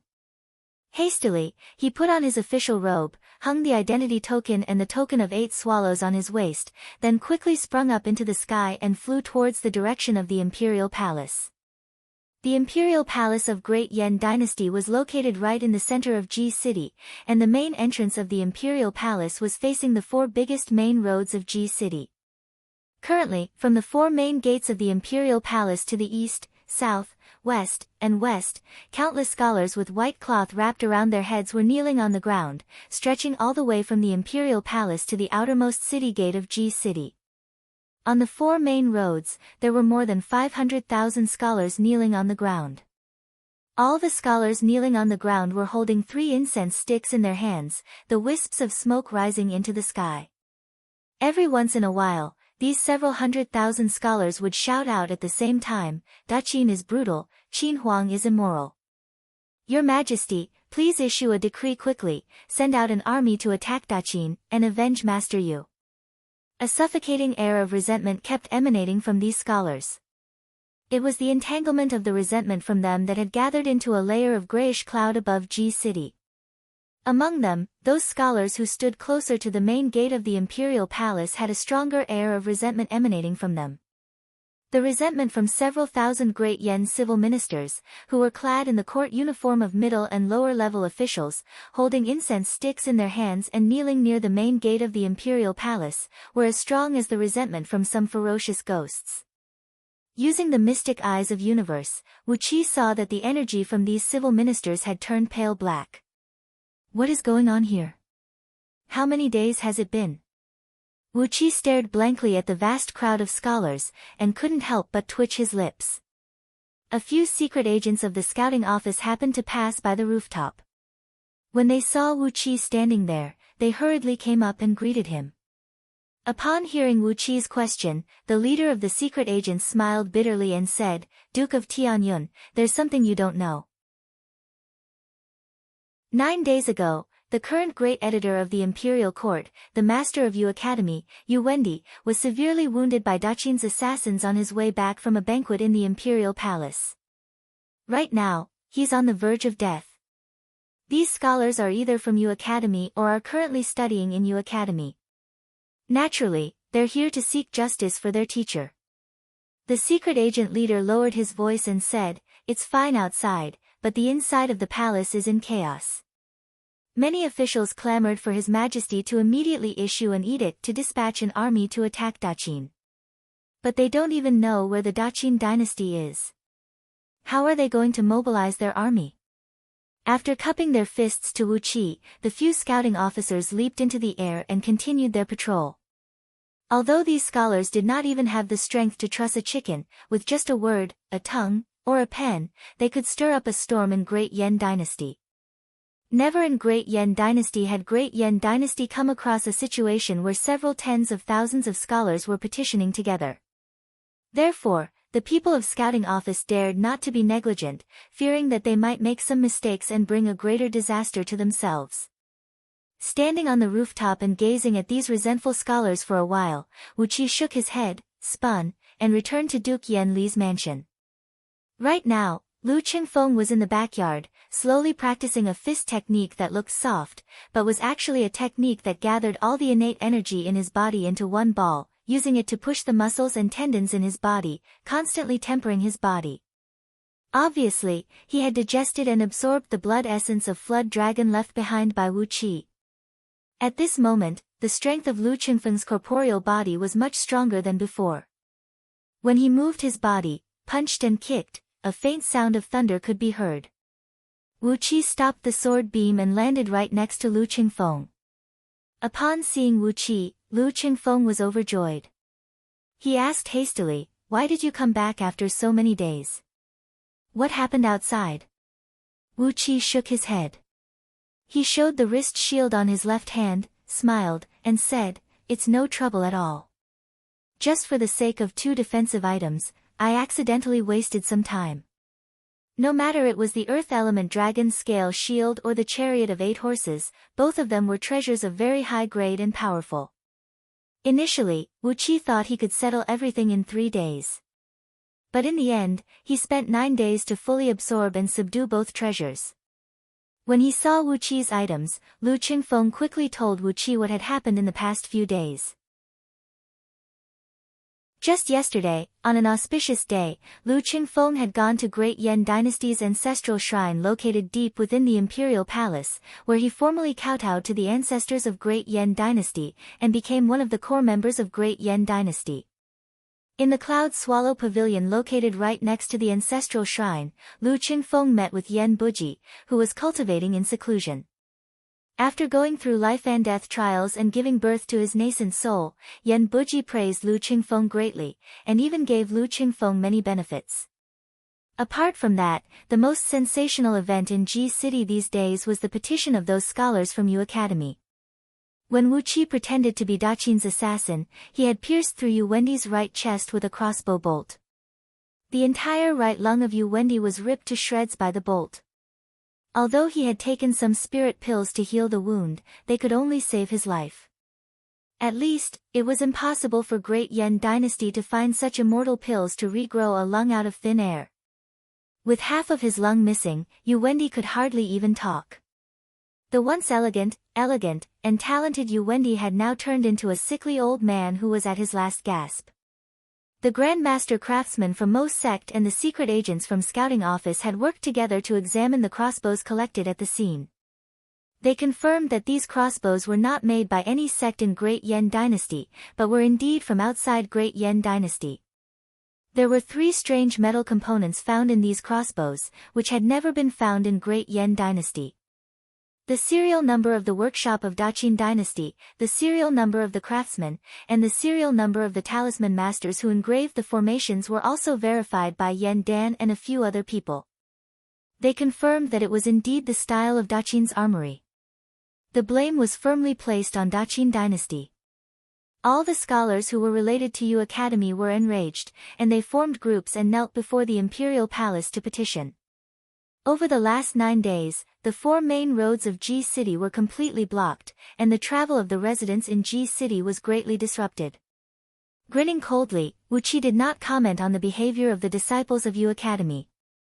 As for the fact that he had assassinated Yu Wendi, he would not be so stupid as to spread it around.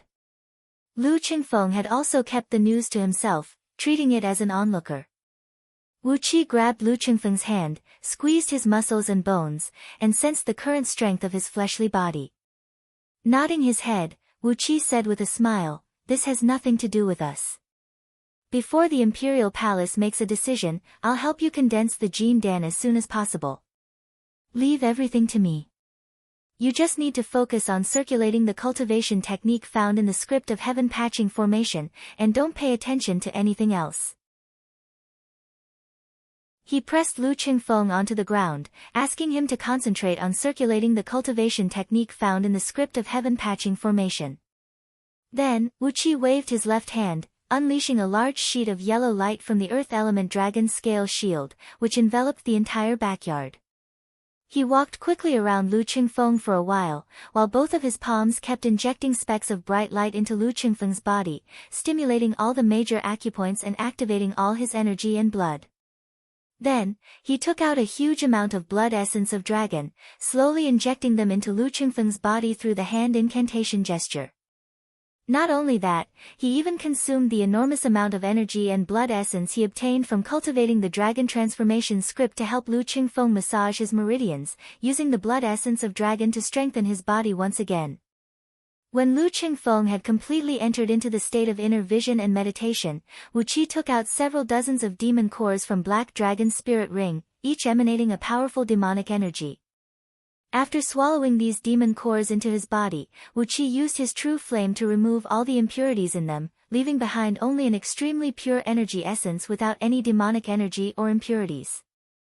After that, he circulated this energy essence, which was equivalent to the total energy possessed by 2 peak stage Jin Dan human immortals, over and over again in his 7 stealing heaven meridians.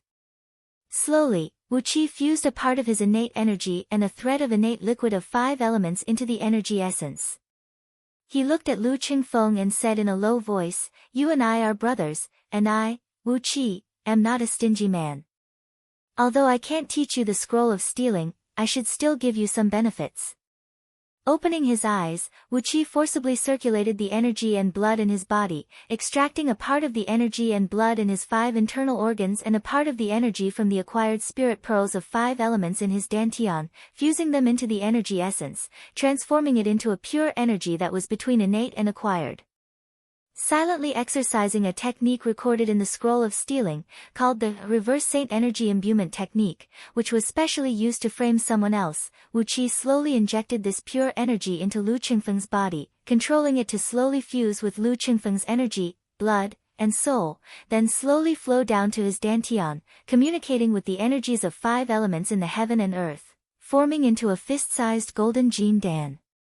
Wu Qi was sweating profusely, while a dazzling flame was bursting out from Lu Qingfeng's body, as filthy and dirty blood kept bursting out from his body. The function of this reverse Saint Energy Imbuement technique in the Scroll of Stealing was a little shameful. If a cultivator of the Scroll of Stealing stole the magical treasures or energy essence of some almighty experts, and was chased by those almighty experts, they would use this evil technique to separate a tiny bit of their aura and inject it into some unlucky scapegoat, using it to attract the attention of the owner, while the cultivator could seize the opportunity to escape. In order to hide it from those powerful beings, the method of infusing qi into the scapegoat's body was extremely marvelous. The spirit qi injected into the scapegoat's body could perfectly fuse with the scapegoat's blood, qi and soul, without any conflict. Carefully and according to the method, Wu Qi smoothly helped Lu Qingfeng form the Jin Dan. Suddenly, dark clouds began to gather in the sky. A thunder tribulation that was comparable to the Jin Dan tribulation of Long Bo people was brewing. Using a heaven-defying mystic technique, Wu Qi had helped Lu Qingfeng form the perfect Jin Dan that encompassed all 5 elements, and stood between innate and Hotian.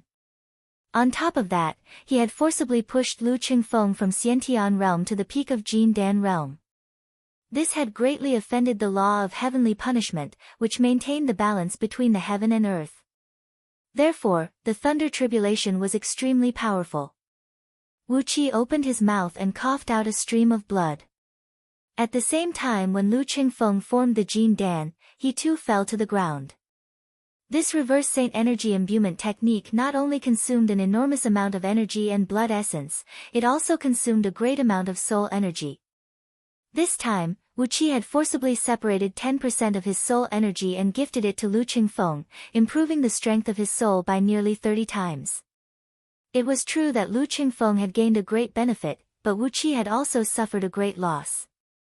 However, the power that Lu Qingfeng, who had studied the Tao of formations and possessed the cultivation base of peak Jin Dan realm, could unleash made Wu Qi very happy.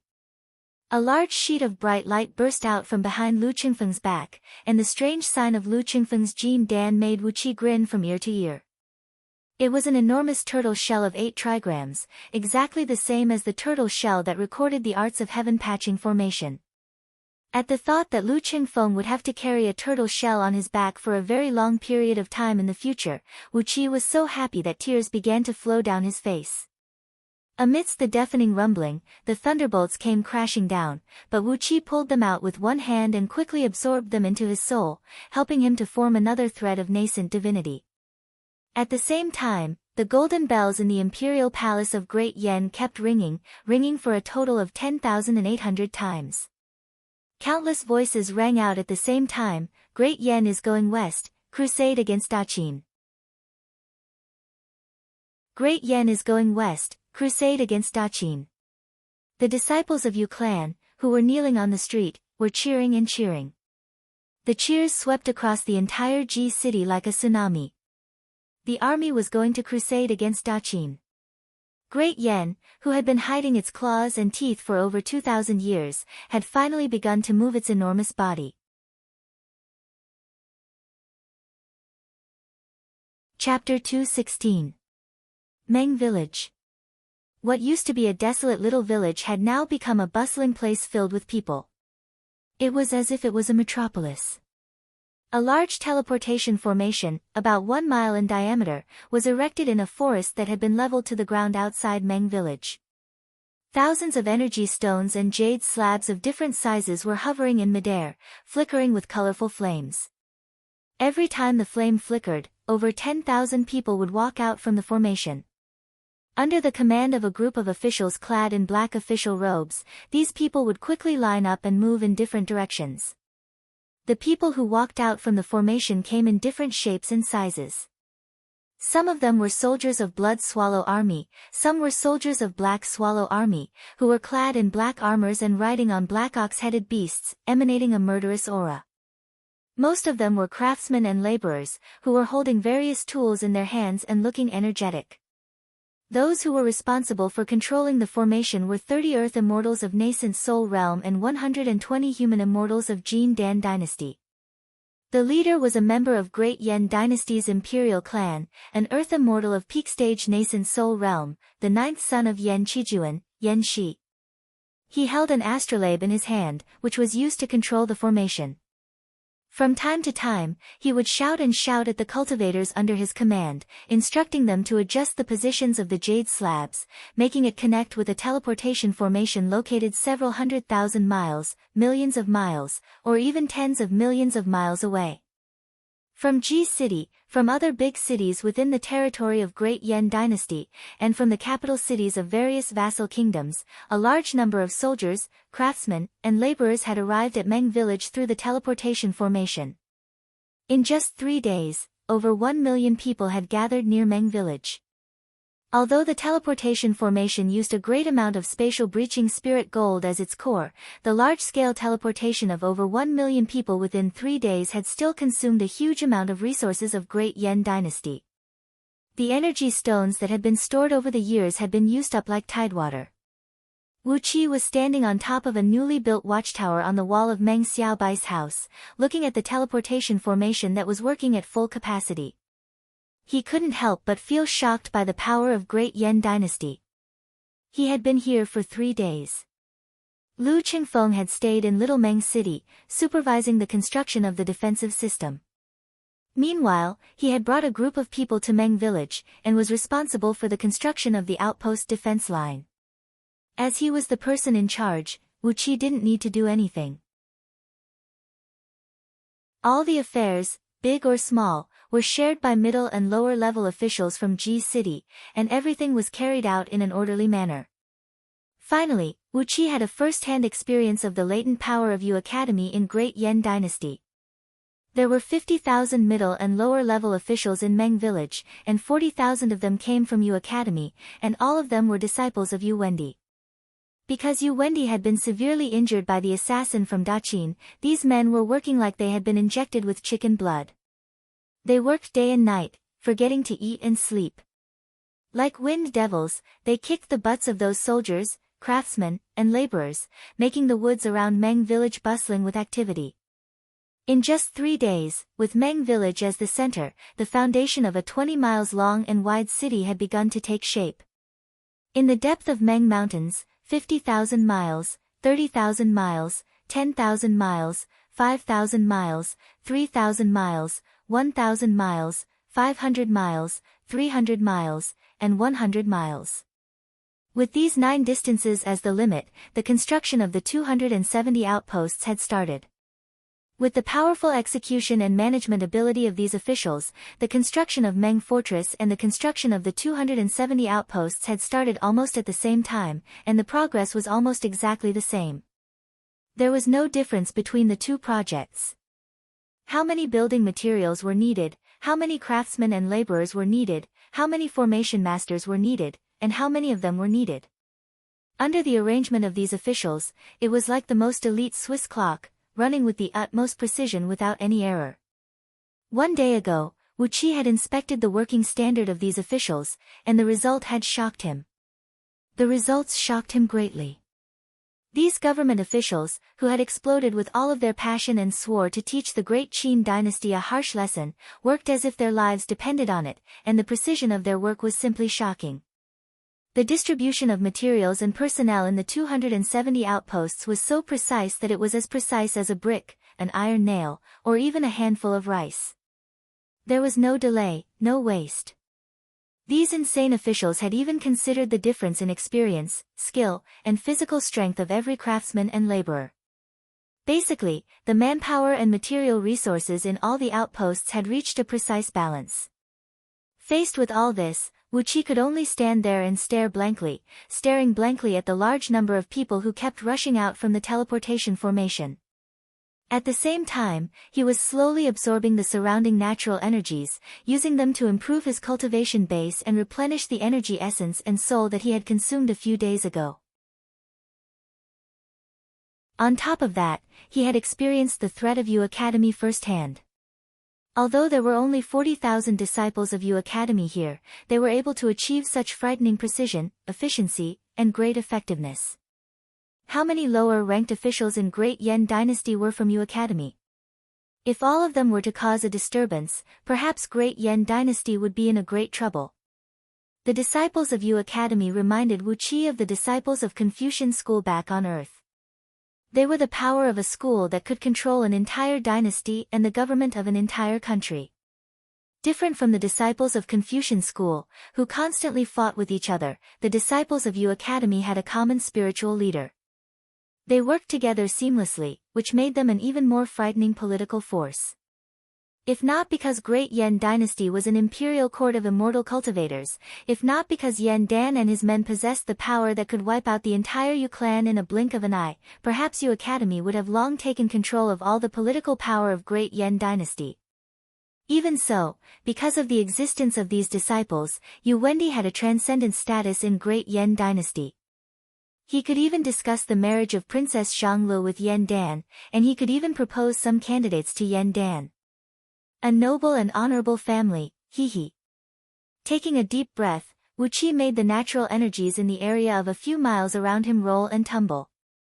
Suddenly, he let out a cold, gloomy laugh. He glanced around and saw that under the enthusiastic work of those officials, the foundation of Meng Fortress had begun to take shape. It measured 20 miles in both width and 20 miles in length, with a width of 150 feet, and a height of 150 feet. The defensive mechanisms and formations on the wall would be deployed according to the standard of Ji City's defense. This was a strategic defensive mechanism that could fight against nascent divinity cultivators. At the heart of Meng Fortress, which was also the center of Meng Village, a deep pit that measured 1,000 feet in both width and length had been dug out from the original meeting hall of Meng clan. A nearly 1 mile tall platform would be built here, and together with the other 80 platforms in the surrounding, they would form the strongest attacking force of Meng Fortress. A group of disciples from Mo sect sent out by Mo Di were working diligently on the other side, together with a group of master craftsmen employed by Ji City. 81 star-shattering fiery dragon crossbows, which borrowed the underground energy from underground energy veins and absorbed the power of underground flame, were placed on these high platforms. They could unleash a full-force attack equal to the full-force attack of an Earth Immortal of peak stage nascent soul realm. When 81 star-shattering fiery dragon crossbows were unleashed at the same time, their power was equal to the full-force attack of an early-stage nascent divinity cultivator, possessing a frightening power that could instantly kill an Earth Immortal of nascent soul realm. The machinery of Mo sect is matchless under the heaven. Mod, that old fogey, once he stepped into the path of cultivation, I never thought he would become such a freak. When Wu Qi thought of the mighty star-shattering fiery dragon crossbows, he could not help but feel a chill running down his spine. Yet, such a frightening weapon was only ranked 9th among the 10 most powerful weapons produced by Mo sect. What else could Wu Qi say to the frightening Mo sect? Suddenly, numerous sword beams were seen flying towards them from a far distance. With a keen eyesight, Wu Qi saw Lu Qingfeng standing in the foremost sword beam. Soon, the sword beams descended, and Lu Qingfeng came and stood right next to Wu Qi. He threw a glance at the bustling construction site and the crowds of people, then shook his head and said, "The disciples of Yu Academy are very capable. I have nothing to do in Meng City, so I just need to hand them the blueprint, and they will handle everything. They will even be in charge of supervising the mobilization of soldiers, materials, and craftsmen from all the vassal kingdoms in the west." Suddenly, I feel like I've become an idler. Wu Qi twitched his lips helplessly, nodded his head and said, "Yu Academy is really frightening." The scene of several tens of thousands of scholars kneeling in front of the entrance, TSK. If I were His Majesty, I would have long wielded my saber. Crack. Wu Qi raised his right palm up high and gently slashed it down. Whenever he thought of Yu Wendi and his daughter, his belly would be filled with a venomous flame. How dare they try to harm me, Wu Qi? Aren't you just looking for trouble? Lu Qingfeng recalled the scene of several tens of thousands of apprentices from Yu Academy petitioning together, and his body shuddered as well. Both men exchanged a glance, and were about to say something, when suddenly, they saw a dark cloud rolling and rushing toward them from the sky not far away from the east. Several dozens of demon clouds were chasing closely behind the dark cloud, and from time to time, a strange, evil laughter could be heard coming out from the demon clouds. Vaguely, a shrill, wild laughter could be heard. "Little girl, I've taken a fancy to you. Come back with me, and you'll have a good life. Every day, you'll have the fresh meat of young boys and girls to eat. Isn't that better than being alone? Heh heh, why do you look so fresh and spirited?" As the wild laughter echoed out, several dozens of dark blue thunderbolts thrust whistling out and smashed onto the fleeing dark cloud. A deep rumble of thunder echoed out, and a large part of the dark cloud was blown away, revealing the body of a fat catfish that measured over 3,000 feet long. Wu Qi's face twisted into a tight frown. An old acquaintance. But, someone actually said she has a beautiful face? What kind of taste is that? It was a fat catfish with a body of over 3,000 feet long, with a pair of horns on its head, a few shiny dragon whiskers under its chin, and 4 dragon claws on its abdomen. Vaguely, dragon scales could be seen peeking out from under its smooth skin. Who else could it be if it was not the catfish flood dragon, the king of the Lake of 4 Waters? However, in Wu Qi's view of beauty, catfish flood dragon could never be compared with the word beautiful. One could say that she was handsome, mighty, and heroic, but the word beautiful was really wrong. The demon cloud that released the dark thunderbolts retracted abruptly, revealing a huge, ugly black fish. The black fish's body was about 5,000 feet long, and it had 3 huge ugly fish heads. Its huge mouth was filled with sharp teeth, and mucus was constantly dripping from its slippery black fish skin. Even from such a distance, a fishy smell was still wafting from the fish. He also had a horn on his head, but it was only a single horn. His lower abdomen also had a dragon claw, but it also only had one. On its back, there was a tens of feet long fin that was as sharp as a blade, and water vapor lingered around its body, making it look arrogant and threatening. With a sharp and unpleasant laugh, He Yu's 3 mouths spat out a large amount of mucus at the same time. 3 extremely long tongues popped out of his mouth and flicked around for a while. Then, several hundred huge dark blue bolts of lightning whistled out from the tip of his tongue. The fleeing catfish flood dragon was hit by the dark thunderbolts, and it made her blood splatter all over her body. The pain made her curse furiously. The demon cloud was completely destroyed, and catfish flood dragon's huge body could no longer fly up into the sky.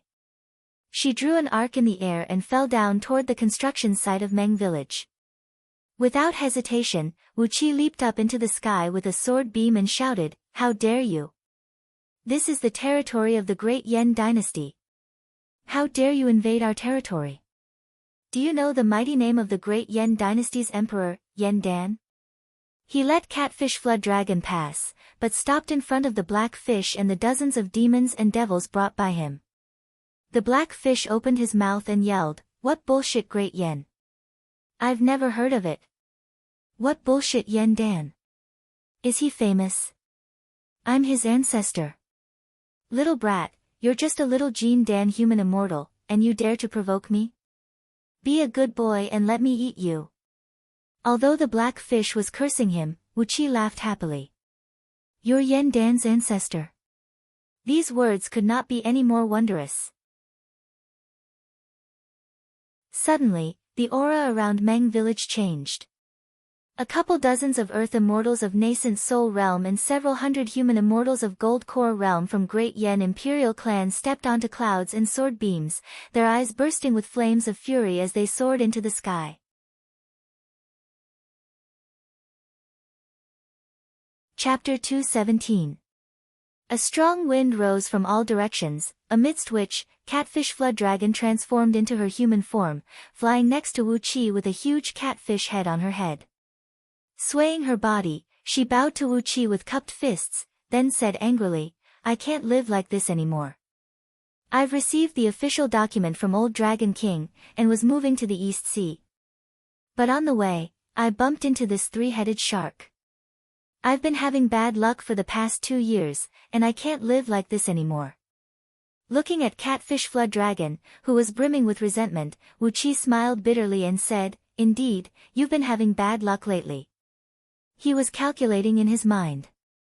Even if Catfish Flood Dragon walked openly on the streets of Ji City, no one from any influential family would be tempted by her beauty and bring her back to their mansion. But, she was moving to the East Sea, and in the end, she bumped into this three-headed shark who fell in love with her at first sight. If this was not bad luck, what else could it be? Stepping on a cloud, Lu Qingfeng flew up into the sky and came to stand next to Wu Qi, frowning as he looked at the three-headed shark who kept spitting saliva in front of him. Catfish Flood Dragon curiously looked at Lu Qingfeng from head to toe. Her huge nostrils twitched as she said, "Strange, he's obviously a human, but why do I smell the scent of Flood Dragon on him?" She twisted her short and fat neck, then looked curiously at Jean Dan, who was standing behind Lu Qingfeng. Could it be that you're a demon transformed from a dragon turtle? Or else, why are you carrying a turtle shell on your back?" Wu Qi fell silent, and so did Lu Qingfeng. Both of them stared at the simple-minded Catfish Flood Dragon, speechless for a long while. Breathing out a long sigh, Wu Qi patted on the shoulder of Lu Qingfeng, whose pride had been hurt, and took another few steps forward. He pointed his finger at the shark and cried out, "I don't care who you are, and where you come from, this is the territory of Great Yen. Get the hell out of here." Yan Shi, who had arrived with a large group of Earth Immortals and Human Immortals from Great Yen Imperial Clan, shouted furiously, "Duke of Tianyun, he can't leave now. How dare he insult His Majesty? Today, I will skin this fish demon alive, pull out his tendons, and let him know the consequences of offending Great Yen." Yan Shi, who was tall and had a red face, had a bad temper. He raised his right hand and shot out a thunderbolt. Yan Shi was born in the Heavenly Spirit sect, and what he cultivated was the Tao of talismans of the sect. As an Earth Immortal at the peak of the nascent soul realm, his Tao of talisman was extremely profound. Among the lightning bolts that he shot out, there were 3 small golden lightning talismans intertwining with each other in the shape of 3 talents, bringing with them traces of lightning bolts. They constantly absorbed the wood and water spiritual energies in the surroundings. The green wood spiritual energy vibrated and stimulated the water spiritual energy to collide with each other. The lightning bolts had only flown less than 1,000 feet away when the human head-sized lightning bolts suddenly expanded to dozens of feet in radius. The golden lightning flashed and struck the body of the three-headed shark. Followed by a loud boom, several tens of water-tank-thick electric bolts slithered and darted around the body of the three-headed shark, producing a series of crackling noises. The body of the three-headed shark moved slightly, and was pushed back several hundred feet by the force of the explosion. He twisted his huge body, and a wound of several tens of feet in circumference was opened up on his head. A large piece of skin was ripped off, and a large amount of pale golden blood was seen oozing out from the wound. It seemed the three-headed shark had just figured out what had happened. He stared blankly at Yan Shi for a long while, then suddenly burst into a violent rage and cried out, "How dare you hurt me? How dare you hurt me? Do you know who I am? Bastard! All of you here will have to die today. When I return to the Great Ocean, I'll definitely assemble all the soldiers under my command and wipe out your so-called Great Yen dynasty. I won't leave even a single blade of grass alive." Abruptly, a gust of dark wind wrapped around the three-headed shark. Very soon, he transformed into a muscular man, standing about 10 feet tall and having a pitch-black body. Just like Catfish Flood Dragon, the three-headed shark also had a big fish head. He bared his teeth and shouted, "I'm the king of all aquatic creatures in the Great Eastern Ocean. I'm the king of all aquatic creatures in the Great Eastern Ocean. How dare you hurt me? This is an offense to all aquatic creatures in the Great Eastern Ocean." Then, he casually made a grabbing motion in the air, and a 9-toothed harpoon appeared in his hand. He shook the shining harpoon fiercely, then pointed it at the surroundings. Immediately, dark clouds filled the surroundings, while dense water vapor rose from the surrounding streams and lakes, turning into a thick layer of watery clouds that blanketed an area with a circumference of 1,000 miles. The three-headed shark grinned hideously and said, "Let me teach you a lesson. I'll let you know that there are some people in this world that you can never afford to offend." While Wu Qi and his company were about to strike, a cold voice was suddenly heard coming from the side. There are some people that we can't afford to offend?" Accompanied by an eerie sneer, Huo Wuyu brought a group of demon birds, each emanating a ferocious aura, and came flying through the dark clouds. With a ferocious gleam flashing in his eyes, Huo Wuyu grinned hideously and said, "You're just a demon king in an area of 5 million miles in circumference. Do you think you're the same as those few old bastards in the Great Eastern Ocean? This is Meng Mountains, which has the same status as your Great Eastern Ocean, and this is my territory."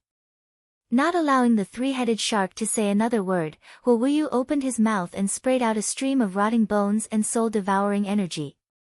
Together with the miserable howls of millions upon millions of wronged souls, the greenish corpse energy instantly enveloped the arrogant three-headed shark and all his subordinates. With just a single breath, the three-headed shark and all his subordinates let out a despairing roar. Their skin, flesh, internal organs, blood essence, and bones seemed to be moving in slow motion, turning into layer after layer of grayish-white ashes that drifted in the air. In just a blink of an eye, they were all sucked clean by Huo Wuyu. Their corporeal bodies, souls, and even the nascent souls that the three-headed shark and all his subordinates cultivated with great effort were all sucked clean by Huo Wuyu. Huo Wuyu burped satisfyingly, then nodded at Wu Qi and his company.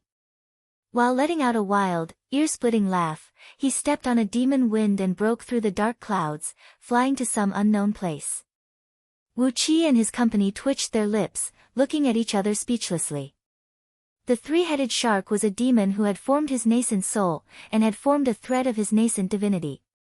That was why he was able to chase Catfish Flood Dragon to a dead end.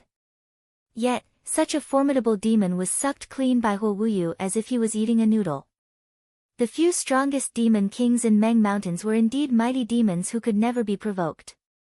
Shaking his head, Yan Shi brought his men and flew down from the sky, continuing to manage the teleportation formation. Meanwhile, the nine-toothed harpoon of the three-headed shark was plunging down from the sky. After being sprayed by the corpse energy, the once dazzling nine-toothed harpoon had turned dull, and its surface was densely covered with rust. All the energy essence contained in the harpoon had been sucked clean by Huo Wuyu. Wu Qi looked at the completely useless harpoon, shook his head and said, "Why did you come here to court death? The 5 great demon kings take turns to be on duty. You're just a demon dragon that hasn't even condensed a primordial spirit, yet you're here to be arrogant and domineering. What's the point?" After sighing for a while, Wu Qi turned to Catfish Flood Dragon and asked, "What are you going to do? Go back to the Lake of Sishui to be your leader, or go to the Great Oriental Ocean? If you go to the Lake of Four Waters, Yingzheng might come after you again. Going to the Great East Ocean? I didn't know that you were a stunning beauty in the eyes of those sea demons." Catfish Flood Dragon gave Wu Qi a glance, then giggled, puffed out her chest and said, "Of course. Even among the flood dragons, I am a top-notch genius. Although this perverted three-headed shark is not a good man, he still has a good eye." Patting her chest complacently, Catfish Flood Dragon giggled happily. After laughing for a while, Catfish Flood Dragon's face suddenly turned gloomy again. "But, where should I go?" He couldn't go back to Seawater Lake. If he was caught, he would be dead. As for the Great Oriental Ocean, I will be stopped by someone halfway. Why do I look so beautiful? Wu Qi did not say anything, while Lu Qingfeng blinked his eyes and gave Catfish Flood Dragon another careful look. Catfish Flood Dragon, who had a big fish head, was wagging her head proudly, a few of her dragon whiskers waving happily around her mouth. Sighing lightly, Wu Qi said with a serious face, "Forget it. After all, we are old acquaintances. Since you have nowhere to go, why don't you stay in Great Yan's army and serve us? At least, we have 5 demon kings from Meng Mountains in our army." No matter how strong Yingzheng is, there is no way he can capture you from our camp. 5 Demon Kings. Catfish Flood Dragon's eyes went wide with shock. Which 5? Wu Qi crooked his finger and told Catfish Flood Dragon the names of Huo Wuyu, Xiong Wanling, and the other 3 Demon Kings. Catfish Flood Dragon gasped, nodded hastily, and said, "Then, I will be a member of Great Yen. With the 5 of them here, I have no fear of Yingzheng. Relying on the cauldron of Yu, Daqin can bully us, the aquatic race. Without that cauldron, old Dragon King will not be afraid of them either." Wu Qi was very happy in his heart. Yingzheng had relied on the cauldron of Yu to bully the aquatic race.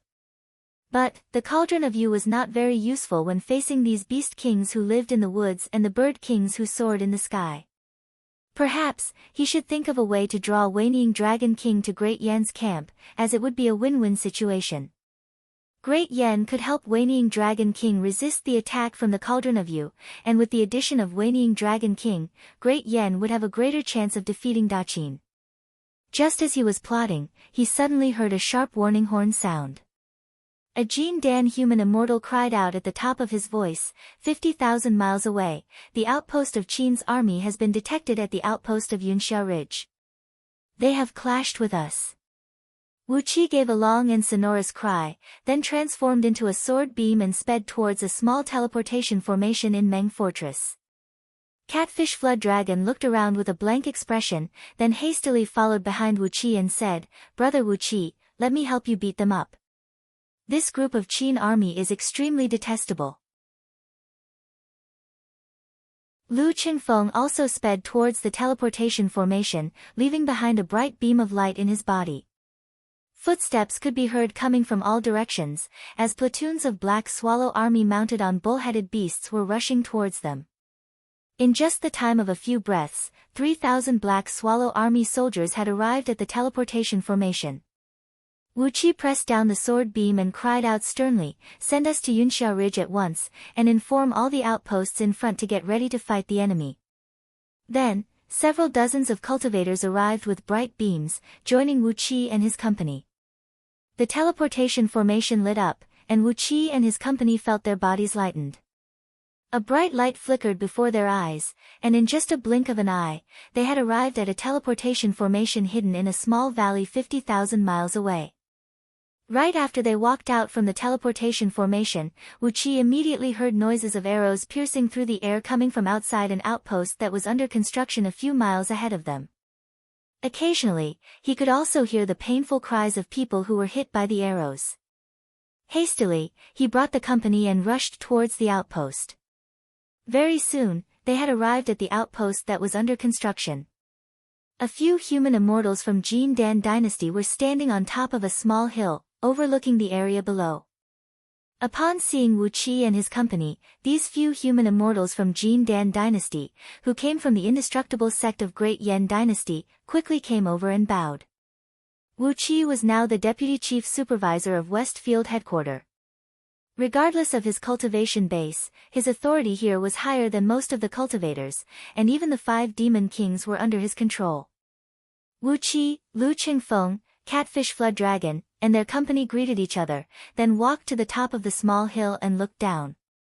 There were only about 30 Qin scouts who came to ambush them. They were clad in dark light armors, and were fighting with a group of Black Swallow soldiers in the woods. Both sides were holding longbows and crossbows in their hands, running at top speed in the woods while constantly wounding their enemies with arrows. In the woods, about 1 mile in circumference, over 20 dead bodies were lying on the ground. Most of them were the dead bodies of Black Swallow soldiers, who were clad in dark armor. While Wu Qi and his company were watching, another Black Swallow soldier was caught off guard, and had his throat pierced through by an arrow.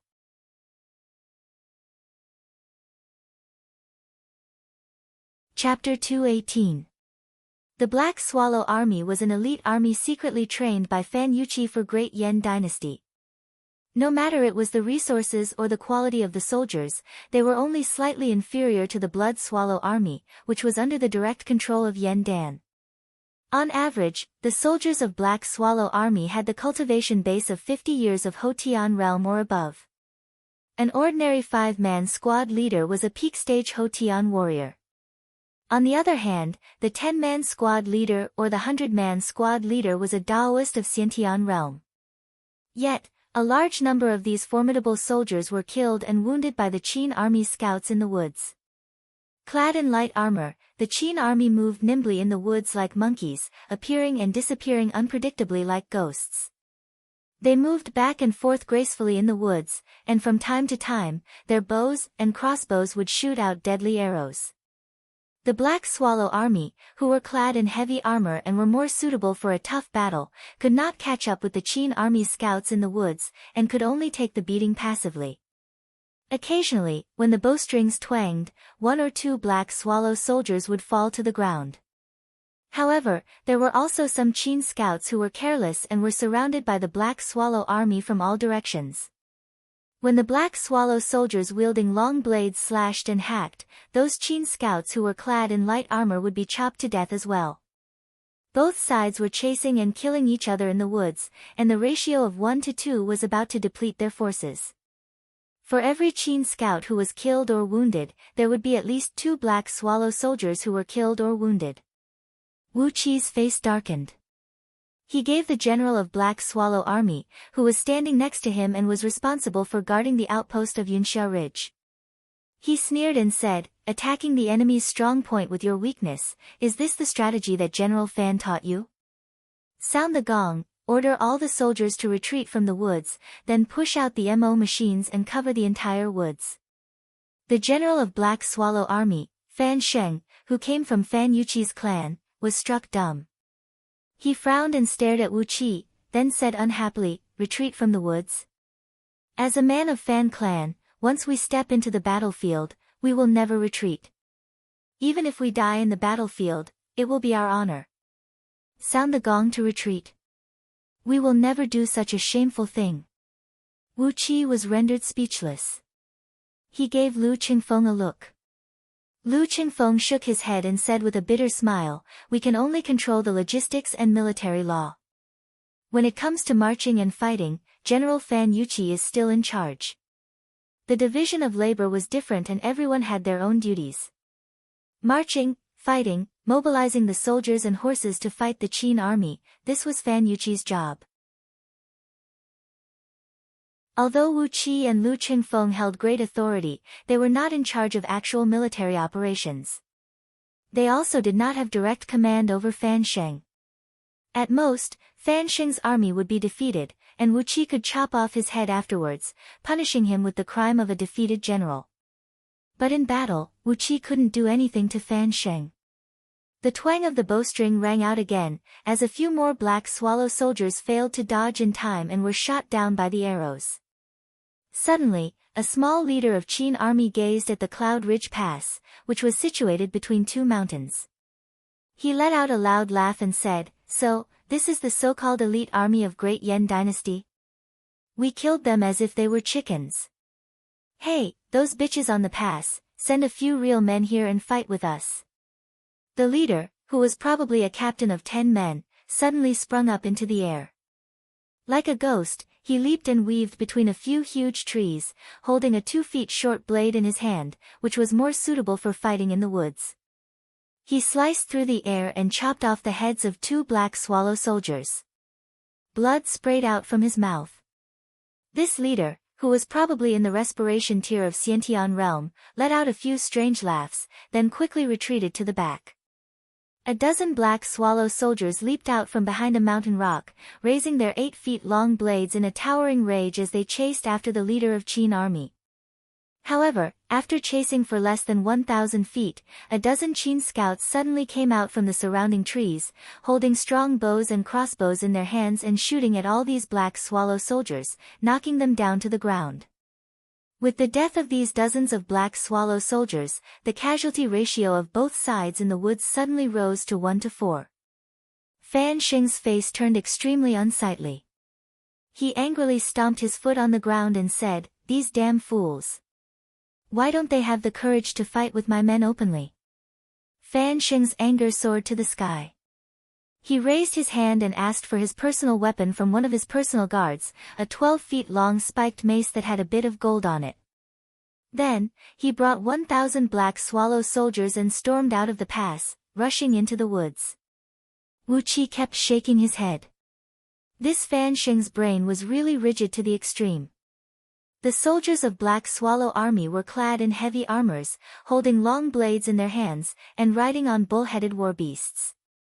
The specialty of Black Swallow Army was to attack the enemy's heavy battle formation on the flat land, instead of fighting with the enemy's scouts in the woods. How was it possible for a group of ferocious lions to catch a group of monkeys in the woods? Shaking his head and snorting unhappily, Wu Qi turned to Yan Bugui, who stood next to Lu Qingfeng, sighed and said, "Ask the brothers of Scouting Office to move out and capture this group of Qin scouts. Otherwise, if we suffer too many casualties in the first fight with Qin army, the morale will be affected." After a brief pause, Wu Qi continued in a cold voice, "I suggest that we send Fan Sheng back to General Fan Yuqi's place, and let him be retrained. A man like him is not suitable to guard the front line. He can only go to Meng City and prepare for a head-on battle with Qin army." From his storage ring, Lu Qingfeng pulled out a blank official document specially made for Great Yan Dynasty's Westfield headquarters. Then, he picked up a brush and began to write a document on how to deal with the defeated general, Fan Sheng. After that, he spun and handed it over to Lu Ziyuan, who followed behind him. At the moment, Lu Ziyuan was the disciplinary officer of Westfield headquarters of Great Yan Dynasty, and was in charge of all the official matters related to military law. After taking over the document, Lu Ziyuan bowed and answered, "Yes." Fan Sheng was destined to be doomed. Suddenly, a cultivator flew over on a flying sword and shouted, 10,000 miles to the north, the Black Cloud Ridge is being harassed by Qin army scouts as well. General Jing Buju has forced the enemy to retreat with his crossbows." Wu Qi and Lu Qingfeng exchanged a glance, and a smile emerged on their faces at the same time. Jing Buju was from Jing Ke's clan, and he should be the 17th generation of Jing Ke's grandson. Currently, he was leading an army to guard the Black Cloud Ridge. It was obvious that Jing Buju was smarter than Fan Sheng, as he did not send out his soldiers to fight the Qin scouts in the forest. Another 2 cultivators flew over on flying swords, bringing them the information about the other few outposts. Almost at the same time, the Qin scouts were harassing and spying on the few outposts in the front line. Obviously, all the generals from Fan Yuqi's clan had led their army out of the outpost and fought with the Qin scouts, but they did not gain any advantage. As for those young generals from Jing Ke's clan, they either shot out thousands of arrows at the scouts, or simply ignored them. As a result, the Qin scouts did not gain any advantage. Howls of wolves could be heard coming from all directions, as over 100 secret agents of Scouting Office rushed into the forest. There was a faint green light bursting out from their backs, as numerous green wind-breaking wolves could be vaguely seen behind their backs. In an instant, the overall strength of these secret agents was raised to the Xiantian realm. These secret agents spent most of their time in the forest, and as a result, their overall strength was much stronger than the Qin scouts. Not only that, they had more experience in fighting in the forest. In just the time to finish a pot of tea, all the Qin scouts were killed.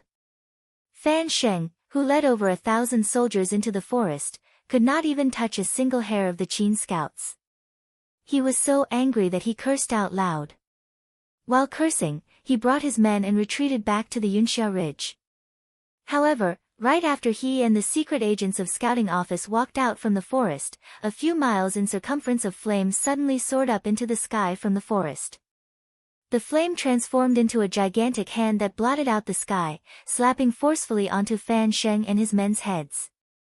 A loud boom rang out, and the forest within the circumference of 1 mile was completely turned into ashes.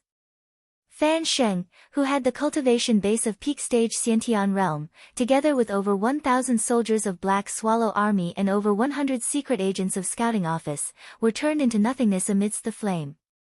A Qin practitioner clad in a black robe dashed out from the forest behind while letting out a strange laugh. He stepped on a cloud and flew to a height that was level with the surrounding treetops. The practitioner pointed his finger at Wu Qi and said, "Listen up, people of Great Yen. The mighty army of Daqin will be here in a few days, and I'll certainly trample Ji City and merge your great Yen into the territory of Daqin. What happened today is just a small lesson. If you still refuse to submit to me, you will be faced with a great calamity in a few days. All of you will perish and die a horrible death. After letting out a few wild laughs, the practitioner spun and left. Wu Qi, Lu Qingfeng, and the group of great Yen cultivators who followed behind them immediately flew into a rage. Together with a few Jin Dan human immortals from Indestructible sect who were stationed in Yunxia Ridge, they sped up into bright beams and chased after the Qin practitioner. The poor practitioner, who was sneaking behind the Qin scouting troop, only had the cultivation base of early-stage Jin Dan realm. He had just killed over 1,000 soldiers of Great Yen, and was retreating complacently. But never in his wildest dream did he expect that he would be followed by a group of ferocious men like Wu Qi. He could only feel a tremendous pressure coming at him from above. Before he could let out a cry of alarm, the catfish flood dragon had already opened her mouth and swallowed the unlucky practitioner. She smacked her lips, stared at Wu Qi and said, "You're a little skinny, and you don't have much meat. With the cultivation base of early-stage Jin Dan realm, it won't bring you any benefits. It seems they have a campsite in front of us. Should we go there and slaughter them all? You can have the ordinary people, and those who have become Jin Dan will be my food." Wu Qi looked into the distance, and indeed, he saw a small, temporary campsite. It was about 700 to 800 men, and it should be a campsite that Qin army had deployed here, similar to a sentry post. It was equivalent to over 1,000 Black Swallow soldiers and secret agents of scouting office who were turned into ashes by this practitioner just now.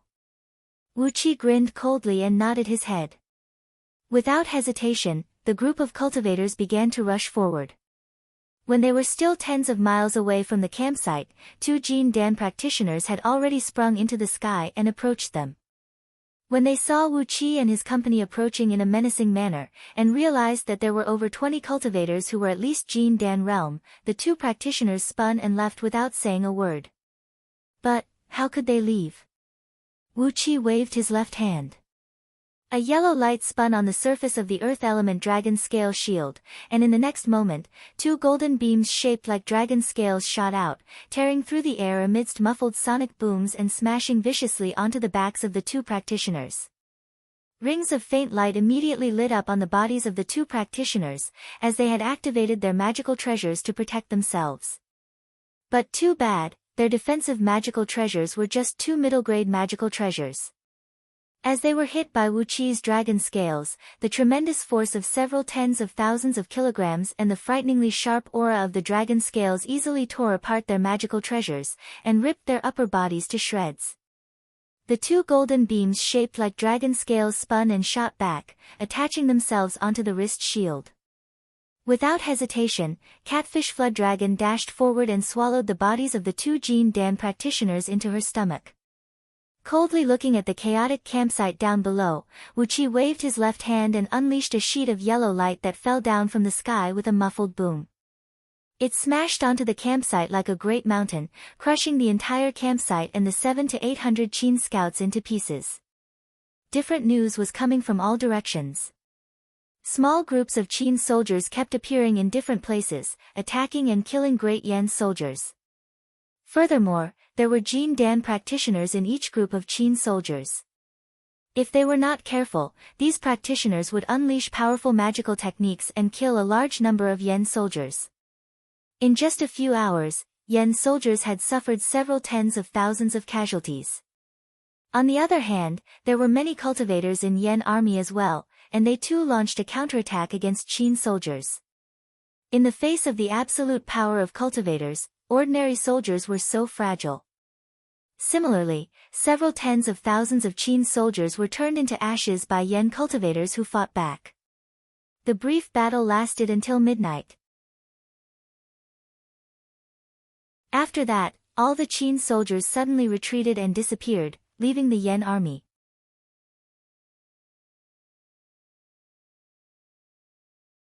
Chapter 219. Nye Yaonu nodded satisfyingly. With a smile on her face, she looked at those servants who kept walking out from the teleportation formation and praised, Wu Qi, among all my disciples, you are the most useful one. With these mineral veins, Heaven-Breaking Sword sect can finally become a real independent sect, and no longer be controlled by anyone. Wu Qi suddenly burst out into a loud laughter, while his fingers kept moving back and forth between them. Nia Yaonu and Nia Baihong were struck dumb.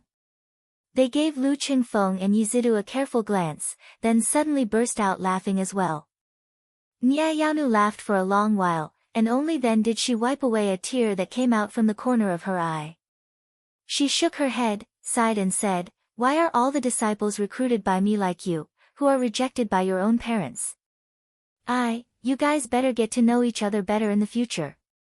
Once they started digging deeper into the energy stone and metal mineral veins, they would find that the rock strata was as hard as iron. Therefore, it would be extremely strenuous to use flying swords and magical spells to dig through the rock strata. That was the reason why Yizidu had transferred 50,000 servants here as miners. When the time came, they would have to rely on these servants to slowly dig through the energy stones and various metal ores. The people dressed in official robes were from Purple Leaf City. They were the stewards of Yi Xian's Purple Leaf City, and they were also Yi Xian's trusted aides. 800 capable officials, and 30,000 servants recruited from villages and towns around Purple Leaf City, who had signed a 10-year contract with them, were more than enough to carry out the preliminary excavation of those precious mineral veins.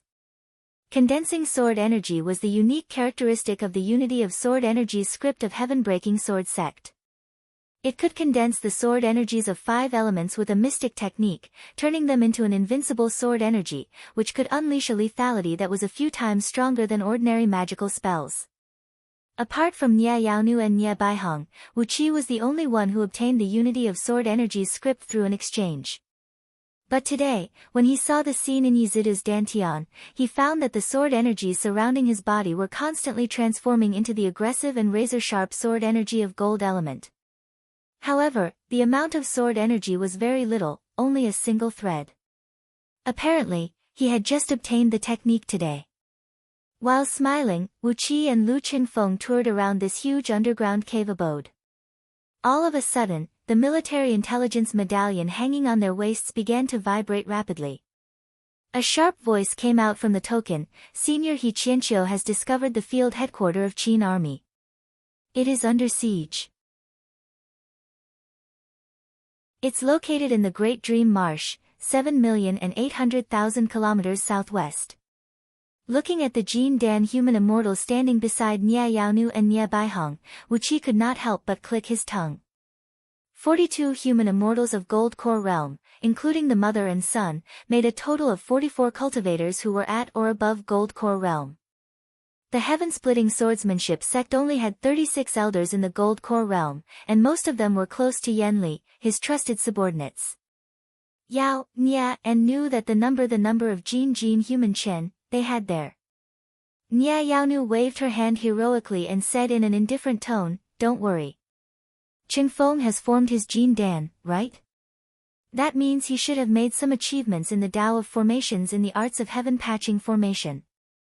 If we were to construct some illusory formations here that could conceal our aura, we would not be discovered by anyone unless we were extremely unlucky. Be it Daqin or Great Yen, they are going to fight here, so how would they have the time to carefully investigate what is under the ground? On the contrary, this is a good opportunity for us to develop ourselves. Although it is a little dangerous, it is actually safer. At least, Great Yen will not have the mood to keep looking at us. Among those officials who were supervising the laborers, a middle-aged man, clad in a brocade robe and bearing an extraordinary demeanor, walked quickly towards them. Nia Yaonu pointed at the man, smiled and said to Wu Qi, look, this is Yi Zixing, the disciple whom Baihong secretly recruited 50 years ago. He is the son of a concubine from Yi clan of Tianfang Kingdom. 60 years ago, he was forced to leave his clan, leading 100,000 people to build a new city, and built the Purple Leaf City by the shore of the easternmost ocean. Today, the city has a population of over 1 million people. Nia Baihong introduced them to each other. Wu Qi gave Yi Zixing a deep look, smiled and greeted him, Senior Brother Yi, today is the first time we meet. Junior brother Wu Qi offers greetings. Stealthily, Wu Qi sent his divine will into Yi Zixing's body. Immediately, he was struck by a thought. This Yi Zixing, who looked to be in his 40s, was actually a middle-stage human immortal of Jin Dan realm, and had already begun to form sword energy in his dantian. Yi Zixing walked quickly towards them, bowing respectfully to Nie Yaonu and Nie Baihong. All in all, with this secret mineral vein, the future of heaven-breaking sword sect would be very bright. As someone who was taught the unity of sword energy script, Yi Zixing was definitely the most trusted disciple of Nie Baihong and Nie Yaonu. Wu Qi ran his divine will through the rest of the 42 Jin Dan human immortals, and found out that only 3 to 5 of them had sword energy in their dantian. He memorized the faces of these people. Since these people were the loyal subordinates of Nie Yaonu and her son, they were the manpower that he, Wu Qi, could rely on. After a sudden ambush, the Qin army had vanished without a trace, and not a single Qin army was seen for more than half a month. On the other hand, Great Yan had decided to stay put to deal with the ever-changing situation, and continued the construction of 270 outposts. In the future, each outpost would be guarded by several thousand soldiers, and each outpost would be equipped with a defensive mechanism that was as powerful as the city wall of Ji City. These outposts would become the biggest stumbling block for the Qin army on their way forward. Even the slight aura of vicissitudes in their eyes was very similar. Because of this, both Nie Yaonu and Nie Baihong were in high spirits. After looking at the servants who kept walking out from the teleportation formation for a while, the mother and son brought their trusted disciples and walked into the small valley in a mighty manner. Through a tunnel that had already been dug out, they entered the underground ore vein. In just 3 to 5 years, with the energy stones produced from the mineral vein, Nie Yaonu and her son would be able to cultivate more trusted disciples, and gradually break away from the control of Great Yan dynasty. Once Nie Yaonu's wings were fully grown, perhaps the current Grand Elder of Heaven-breaking Sword Sect, Yan Li, would be in deep trouble. However, Yan Li had no relationship with Wu Qi and Lu Qingfeng. So, who would care about his life or death? Wu Qi and Lu Qingfeng exchanged a glance. Without hesitation, they reported to Nie Yaonu, then brought their men and returned to their official residence in Little Meng City. All the work was carried out by professionals. Meanwhile, Wu Qi and Lu Qingfeng, the official chief supervisor of Great Yan Dynasty's Westfield headquarters, had sneaked out from their official residence together with a few trusted subordinates and came to the depth of Meng Mountains. A small teleportation formation was constantly shooting out a great number of servants.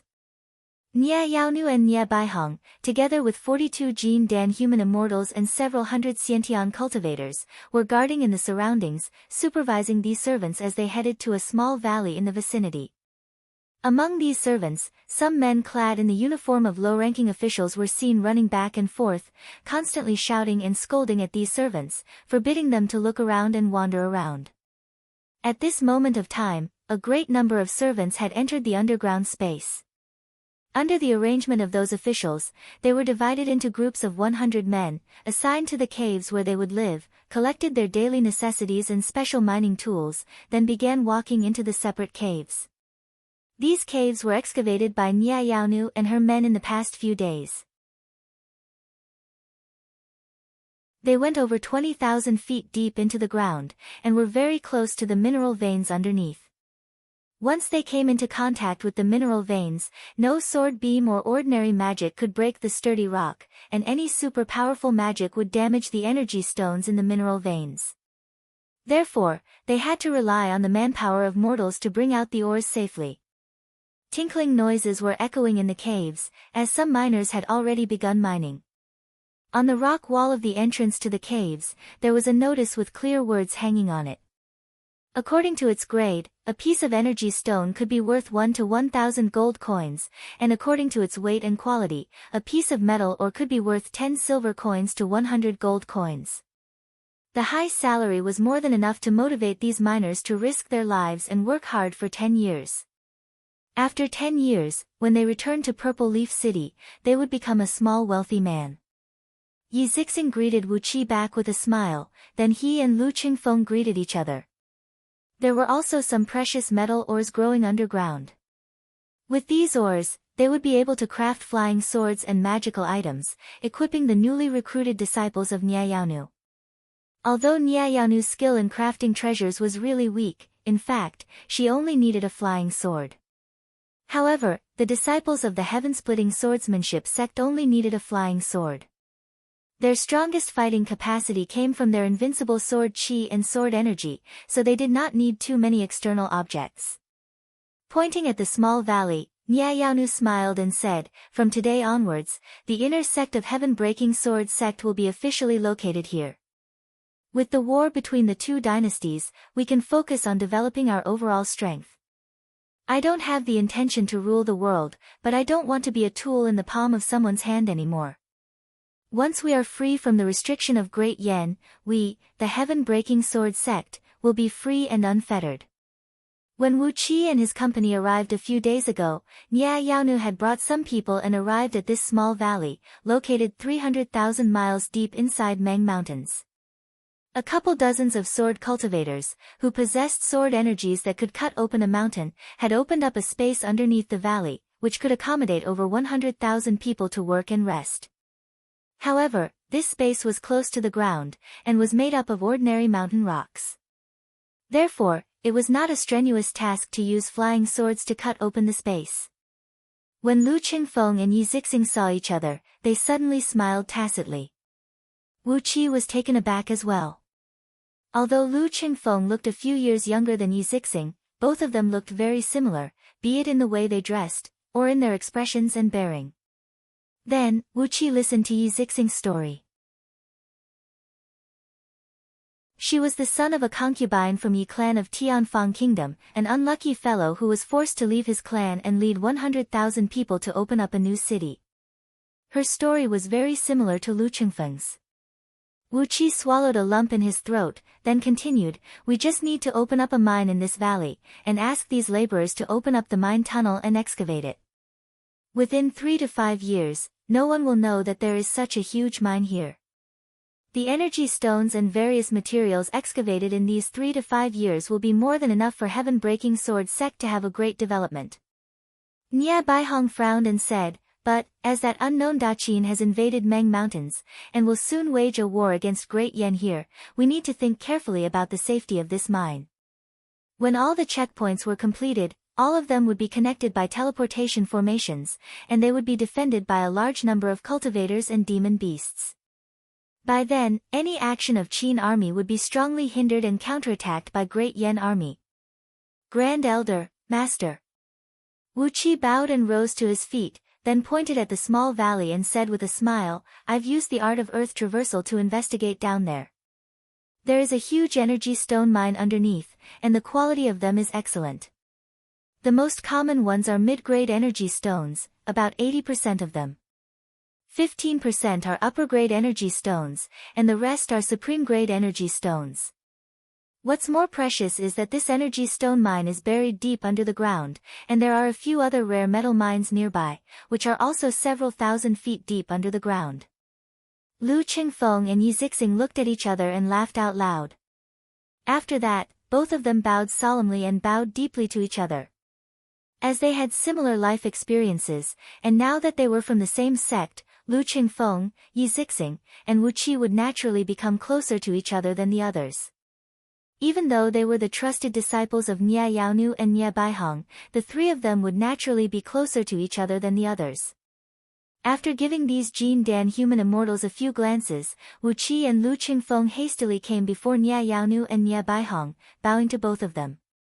Yi Zixing brought the company and gave them a tour around the mine, introducing them to all the functional areas in the mine, and especially emphasizing on the cave abode built for the inner sect of heaven-breaking sword sect.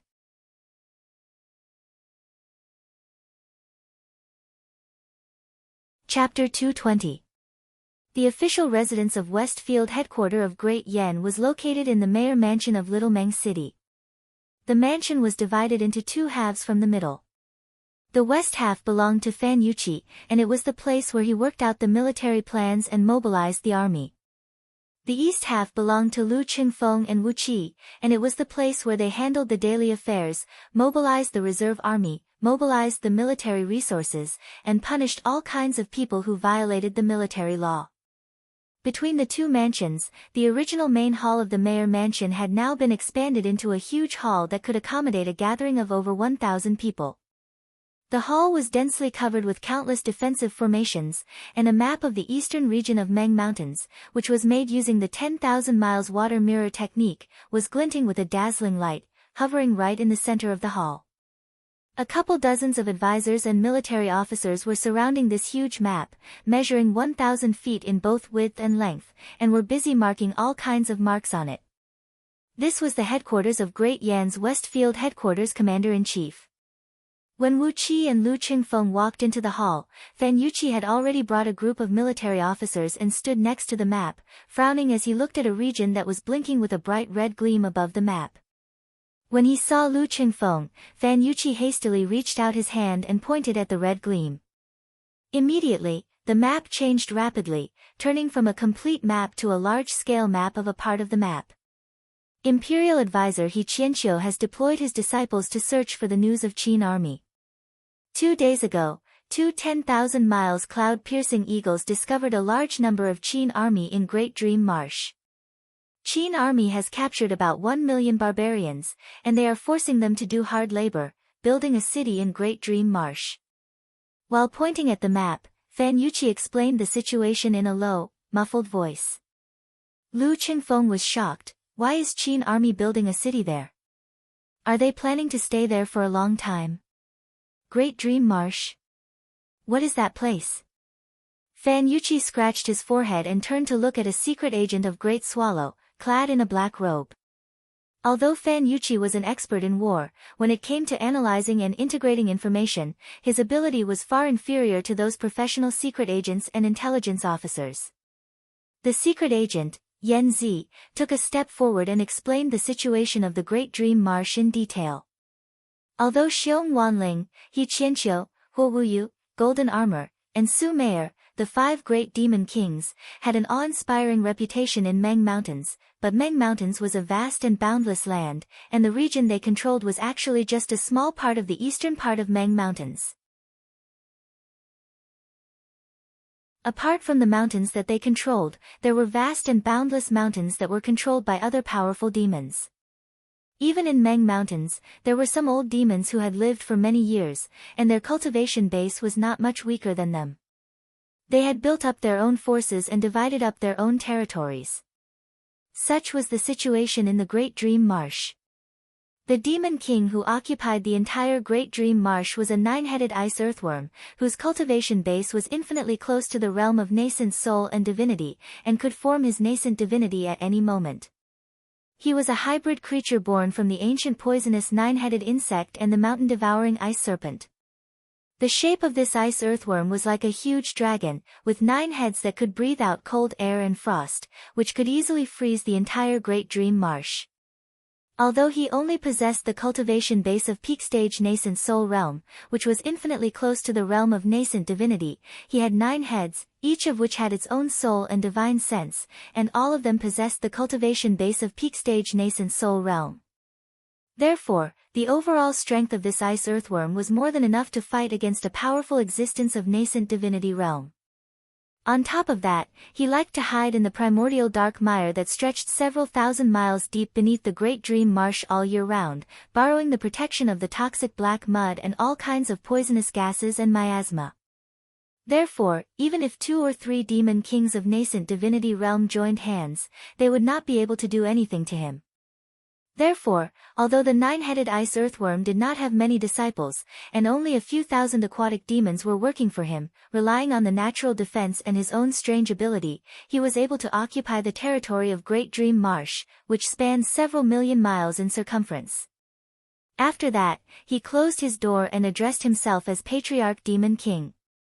Xiong Wanling and Gold Armor, who lived the closest to him, were too lazy to go into the mire and argue with him. During the festive season, the 9-headed ice earthworm would obediently offer Xiong Wanling and Gold Armor a batch of local specialties of Great Dream Marsh. Therefore, all 3 parties lived in harmony. Great Yan dynasty had mobilized its army to Meng Mountains, preparing to wage war against the Qin army. The two demon kings, He Qianqiu and Hu Wuyu, had sent out their demon birds, searching for the whereabouts of the Qin army.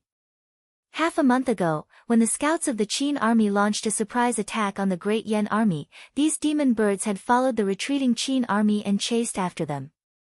Two 10,000 miles cloud-scraping eagles had successfully discovered that the Qin army was building a city on the edge of Great Dream Marsh. Immediately, they reported the information to their superiors. At the same time, they constructed a small teleportation formation in the woods near Great Dream Marsh. After receiving the information, He Qianqiu immediately brought a group of his disciples and rushed to the place through the teleportation formation to find out the information. At the same time, he planned to contact the nine-headed ice earthworm and ask him what was going on, and why he would allow the Qin army to build a city right in front of his home. However, right after He Qianqiu arrived, the nine-headed ice earthworm immediately brought all his subordinates and launched a sudden attack on He Qianqiu. He was caught unprepared by a mouthful of biting cold wind that contained a deadly poison, causing him to suffer a frostbite. After that, with Ing Zheng as the leader, the Qin army mobilized a large number of soldiers and launched an attack.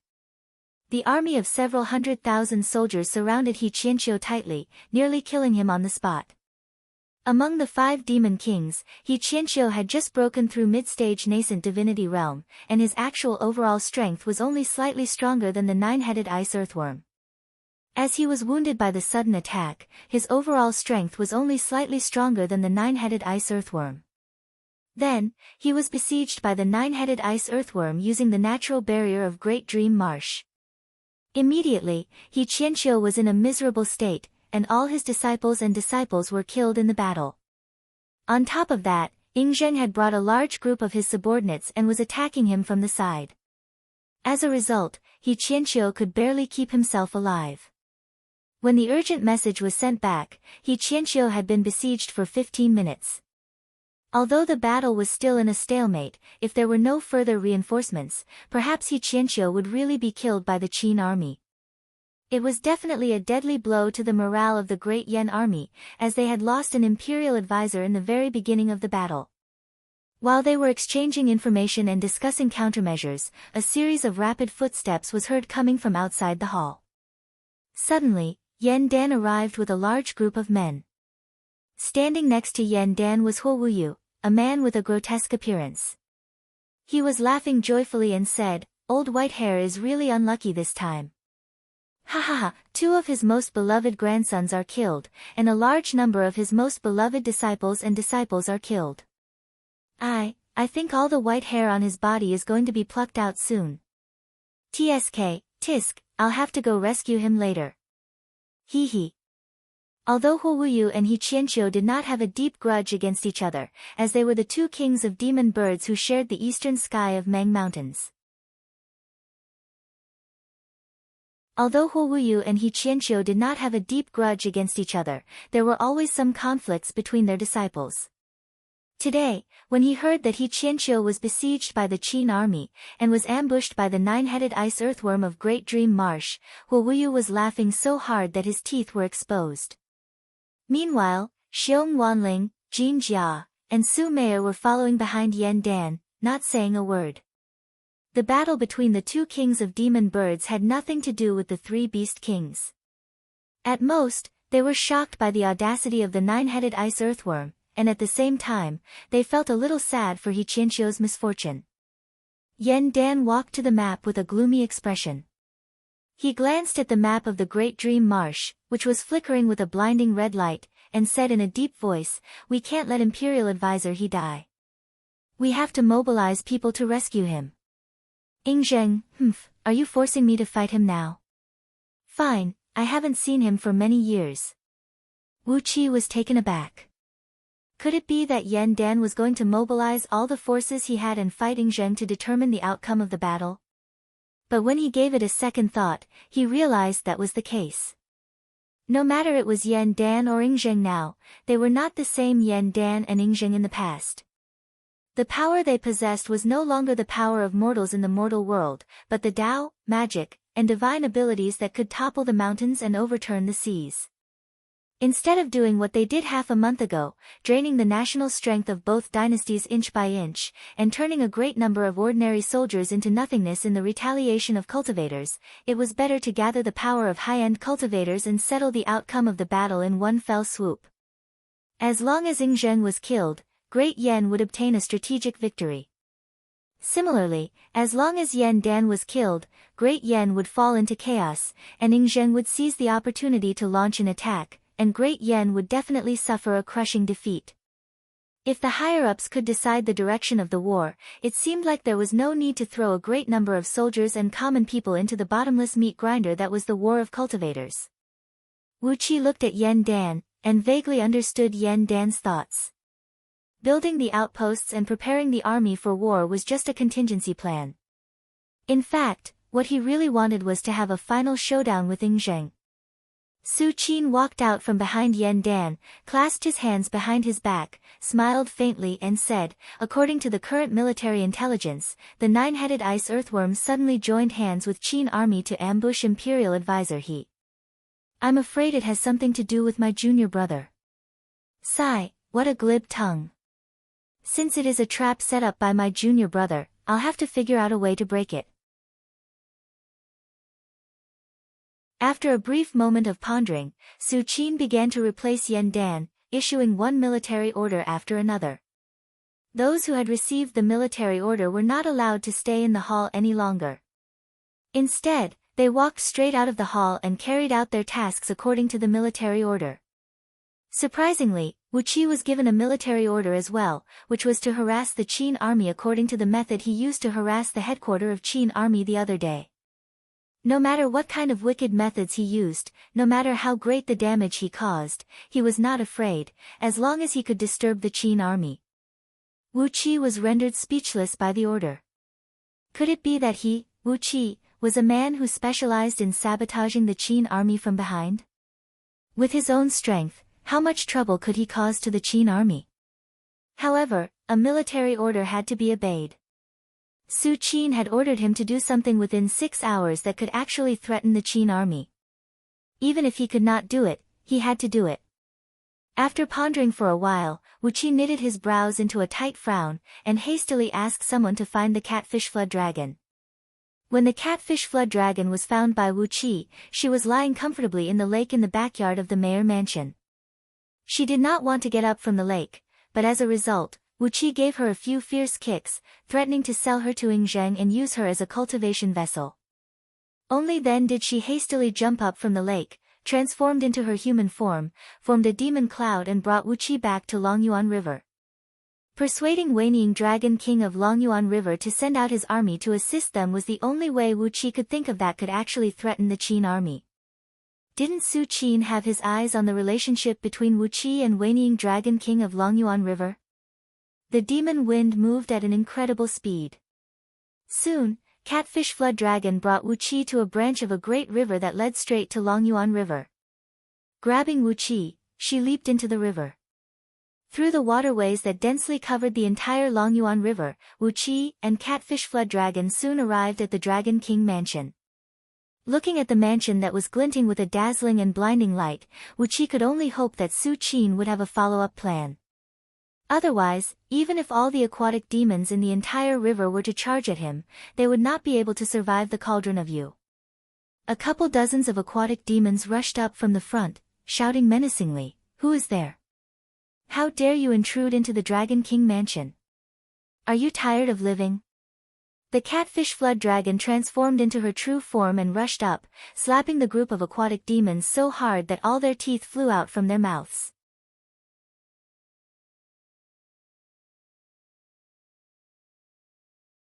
Chapter 221. The middle reaches of Longyuan River was the widest area, with a width of nearly 3,000 miles, and a depth of nearly 1,000 miles. On Earth, this was the data of an ocean. Even though there was no wind blowing, the waves on the surface of the water rose several feet high. Countless whirlpools filled the water, and all kinds of aquatic demons could be seen floating amidst the watery mist from time to time. The Dragon King mansion of Longyuan River was located right under this water. Wu Qi followed the group of little demons who had their teeth knocked out and traveled for nearly an hour under the water, bypassing several dozens of natural defensive mechanisms, such as yin thunders, whirlpools, cold air, sinkholes, and many others. Finally, he saw a small archway made of crystal in front of him. Chi-Chi and his 3,000 carp demons were dressed neatly in armors, marching in formation under the archway. After passing through the archway, they arrived at the Dragon King mansion of Longyuan River, a mansion that had been passed down since the ancient times. Catfish Flood Dragon wagged her head and introduced the situation of the Dragon King mansion to Wu Qi. Without any hesitation, she told him everything about it. Wanying Dragon King's lineage had ruled Longyuan River for several dozens of generations.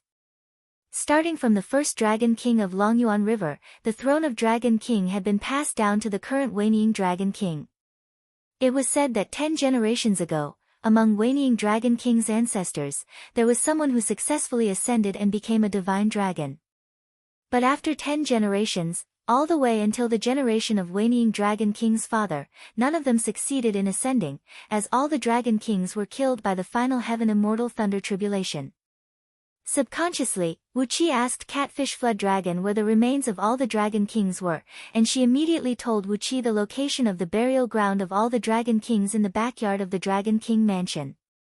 She told Wu Qi everything, including the route, all the defensive mechanisms along the way, how to enter the burial ground, and how the entrance to the burial ground was a huge heavenly meteorite that weighed several tens of millions of kilograms, and had to be opened with brute force.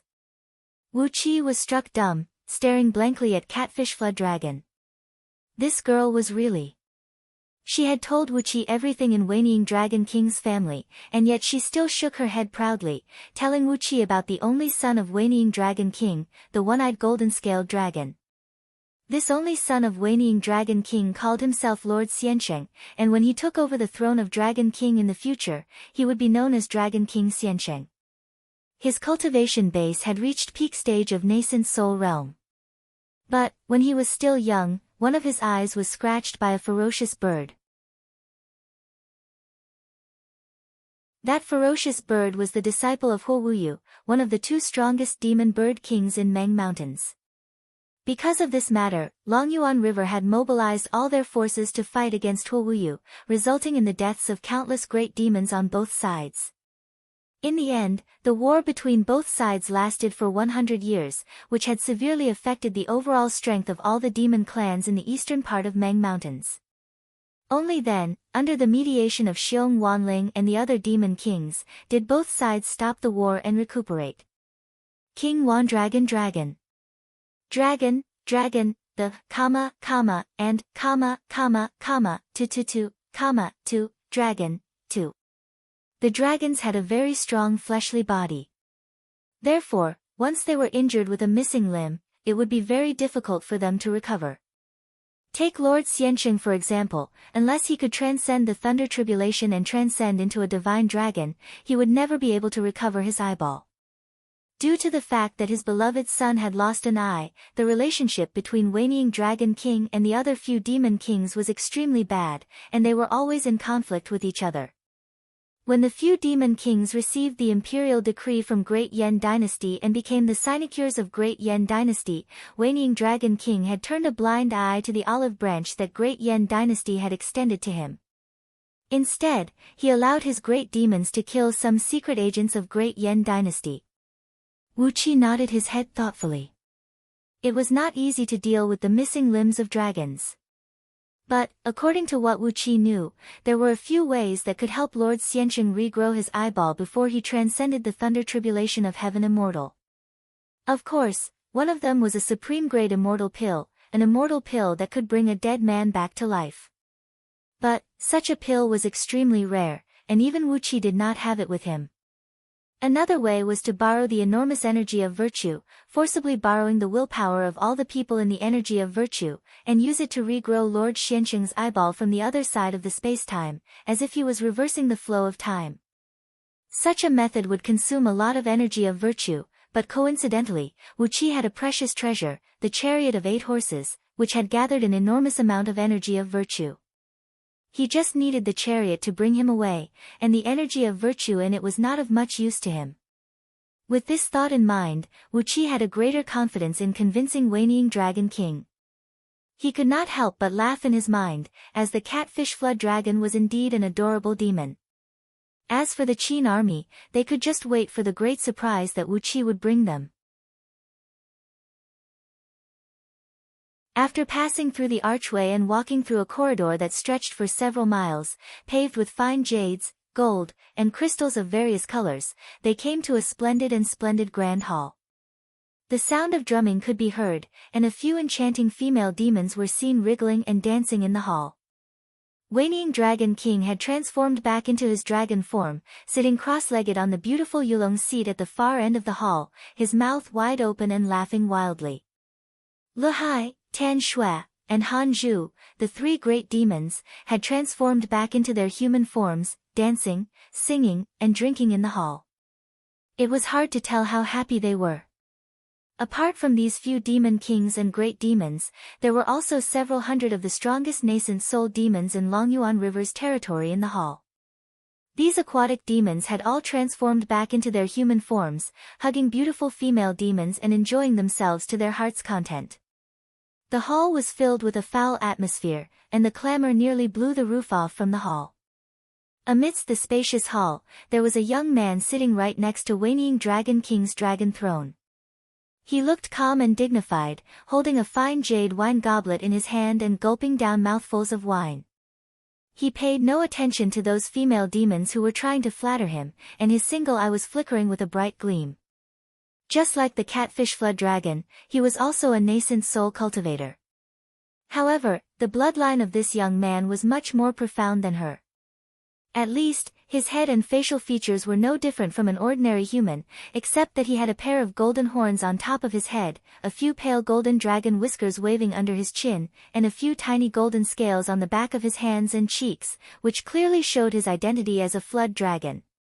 Even so, he looked much better than the catfish flood dragon, who had a huge catfish head. The body of a flood dragon was extremely strong, and in order to completely conceal all the characteristics of a flood dragon and transform into a human form, one would have to possess the cultivation base of nascent divinity realm. This young man, who looked to be in his early 30s, was none other than Wanying Dragon King's only son, the one-eyed golden dragon. Clad in a golden fish scale armor, a flowery battle robe, and a purple gold crown on its head, the majestic golden-scaled eel had a pale golden eye patch over its left eye, covering its left eye socket, which had been scratched out by the vicious bird. It added a hint of ferocious and murderous aura to it. The catfish flood dragon swaggered into the hall, kicking away a few little female demons who were twisting their waists and dancing in her way. Then, she bowed at Wanying Dragon King and said, "Old Dragon King, see you is back. Damn it, your official document is useless." Just as I came to the shore of the ocean, I was pestered by a three-headed lustful shark, who insisted on bringing me back to be his housekeeper. That beast did not give you any face at all. Standing behind the catfish flood dragon, Wu Qi was amused. Now this fellow knows how to complain about me. But too bad, the three-headed lustful shark was killed by Huo Wuyu with a single bite. The hall fell into a dead silence immediately. Wanying Dragon King twisted his body and transformed back into his human form, then roared furiously, "Is this true? What a bastard! I'll send a letter to the Great Eastern Ocean later, and find those few old fools and ask for justice. All the aquatic demons under the heaven are one big family. You've brought my official document and moved to the Great Eastern Ocean, and the aquatic demons there must be taken care of along the way. How could you rob me on the way? That three-headed lustful shark must be tired of living." Fearing that the catfish flood dragon would tell him that it was Huo Wuyu who killed the three-headed lustful shark, Wu Qi grabbed her by the neck and threw her behind him. After that, he cupped his fist and bowed to Wanying Dragon King smilingly and said, "We'll talk about catfish flood dragon later. Old Dragon King, Junior Wu Qi offers greetings." "Do you still remember Wu Qi?" "I do, I definitely remember him." "Judging from your expression, it would be strange if you don't remember Wu Qi." Wanying Dragon King's body trembled. He stared fixedly at Wu Qi and howled, "A ghost visiting in the middle of the night, it must be nothing good.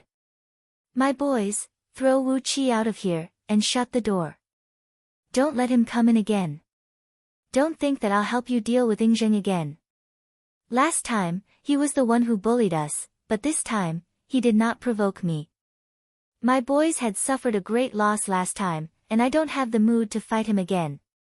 A few gigantic anacondas leaped over, grabbed Wu Qi, and dragged him out of the hall. These few anacondas had the cultivation base of nascent soul realm, and they were about to transcend their thunder tribulation and transform into flood dragons.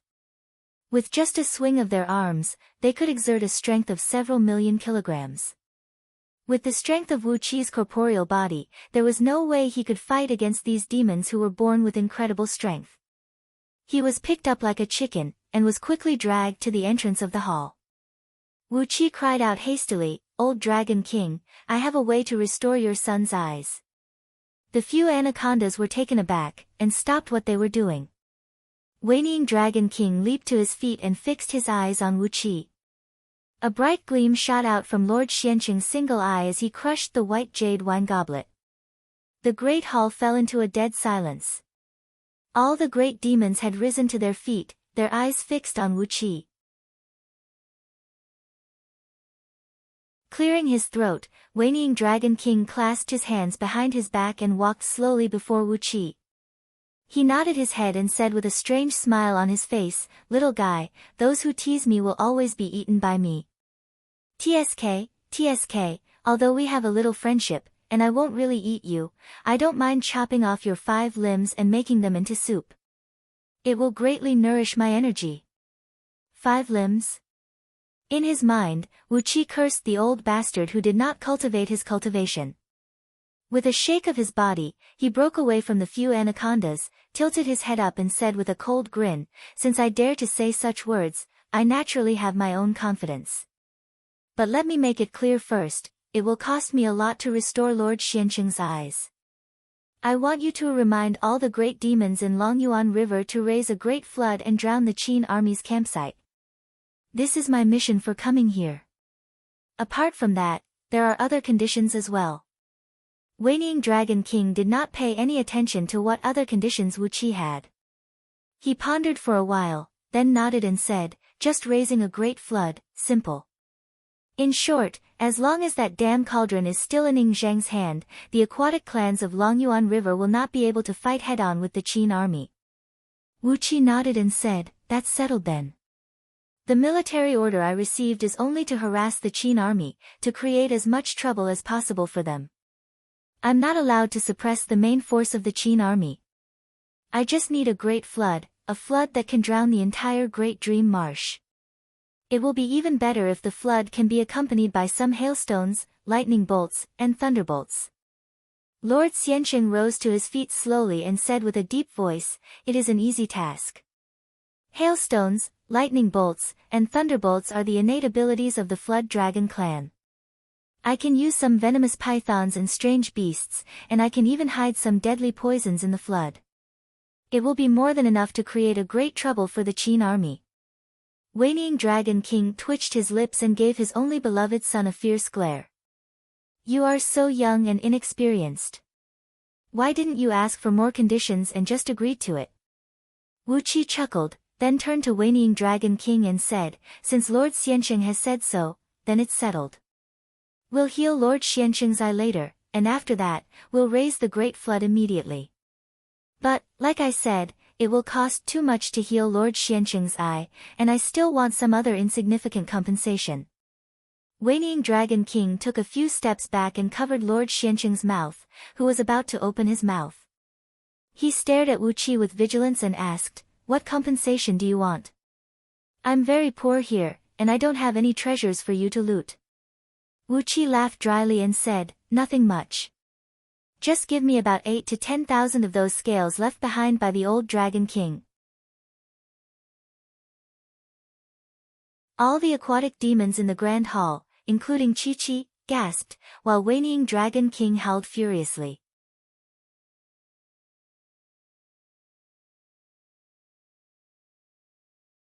Chapter 222. Angrily, Whinnying Dragon King raised both of his arms and waved them towards the sky. A nearly 10-feet-long flame burst out from his eyes as he roared furiously, "This is simply wishful thinking. The remains of my ancestors are the divine objects of Longyuan River's Dragon King Mansion. They are the remains of my ancestors, and you want me to give you tens of thousands of scales? What do you take old dragon's ancestors for?" Glaring at Wu Qi furiously, Whinnying Dragon King shook his head and said, "Even if my son's only eye can never be recovered, I will never sell the remains of my ancestors. If you want the scales of these children, I'll pluck out as many as you want. But you want the scales of my ancestors? Absolutely not." While screaming wildly, Whinnying Dragon King's eyes were darting quickly. Wu Qi cleared his throat. He could tell that Whinnying Dragon King was thinking of something else. If Wu Qi wanted the remains of Whinnying Dragon King's ancestors, it would be an affront and blasphemy to his ancestors. But, they were just dragon scales, and they were nothing to the Flood Dragon clan. They had shed quite a lot of dragon scales during the battles with the enemies. Dragon scales were consumables that could be reborn, and to dragons, they were just like a set of armor that they were born with. Although they were precious, they could not be considered as blasphemy to his ancestors. Didn't Catfish Flood Dragon just generously give Wu Qi 36 dragon scales? And he didn't see any serious harm to her body. It was because Wu Qi knew that the remains of Whinnying Dragon King's ancestors were buried in the backyard that he wanted to get more dragon scales, so that he could upgrade the defensive and offensive strength of the Earth Element Dragon Scale Shield. Obviously, the more dragon scales the shield used, the stronger its defensive strength would be, and the more powerful its offensive strength would be. If he could really gather several tens of thousands of dragon scales, once he activated it, he would have tens of thousands of dragon scales covering his entire body, or tens of thousands of dragon scales shooting out to attack his enemies. Whenever he thought of that magnificent scene, Wu Qi felt excited. Raising one finger, Wu Qi said with a serious expression, "I'll tell you a price. If we make a deal, you will give me all the dragon scales left behind by your ancestors. If not, after I cure Lord Xianqing's eyes, all you have to do is to raise a flood." Whinnying Dragon King crossed his arms before his chest, let out a strange laugh and said, "Well then, let's see what kind of price you can offer me." Wu Qi took a deep breath. His body suddenly grew taller by a foot, and at the same time, his bones let out a loud creaking noise. His muscles slowly wriggled, twisting and entangling with each other in a mysterious way, becoming more than 100 times stronger. An ancient and vigorous flood dragon aura spread out from his body, forming a faint shadow of a black dragon behind him. Wu Qi raised his head up and stared at Whinnying Dragon King, then thrust out his fist and thrust it toward the old dragon's chest. "Strange," cried Whinnying Dragon King, as he too thrust his right fist toward Wu Qi. A loud boom rang out as both fists collided with each other. Wu Qi was pushed several hundred feet back by the tremendous backlash, while Whinnying Dragon King's body swayed. His right arm trembled, and he staggered 2 steps back. "You've refined the blood essence of dragon?" "No, even if you have refined 50,000 kilograms of blood essence, it is impossible for you to have such a pure divine strength of true dragon. You only have the cultivation base of Jin Dan, yet you can actually have the strength of over 5 million kilograms with just one arm? What cultivation technique of dragons are you cultivating?" Whinnying Dragon King's eyes shone brightly as he cried out, "You must be cultivating with the body-strengthening technique of dragons, and it is a much better cultivation technique than the one passed down by our ancestors in Longyuan River." Wu Qi did not answer, but sent his divine will into the black dragon's spirit ring, letting the item spirit poke half of its head out from within. The soul of the black dragon, whose body was hazy and nearly translucent, impatiently poked out from the surface of the ring. He glared at Whinnying Dragon King, sneered, and said, "You are just a little loach with less than 30% of its bloodline. How can you call the body-strengthening technique of dragons the one passed down by you? You can only be considered as a great serpent who has obtained a tiny bit of the bloodline of the flood dragon. You are not even a flood dragon, so don't even think about comparing it with the real dragon transformation script." Whinnying Dragon King stared blankly at the soul of the black dragon. After a full 10 minutes, he dropped to his knees, bowed and said, "Wei from the Dragon King Mansion of Longyuan River offers greeting, Senior True Dragon. May I know your name, and why did you end up in such a state?"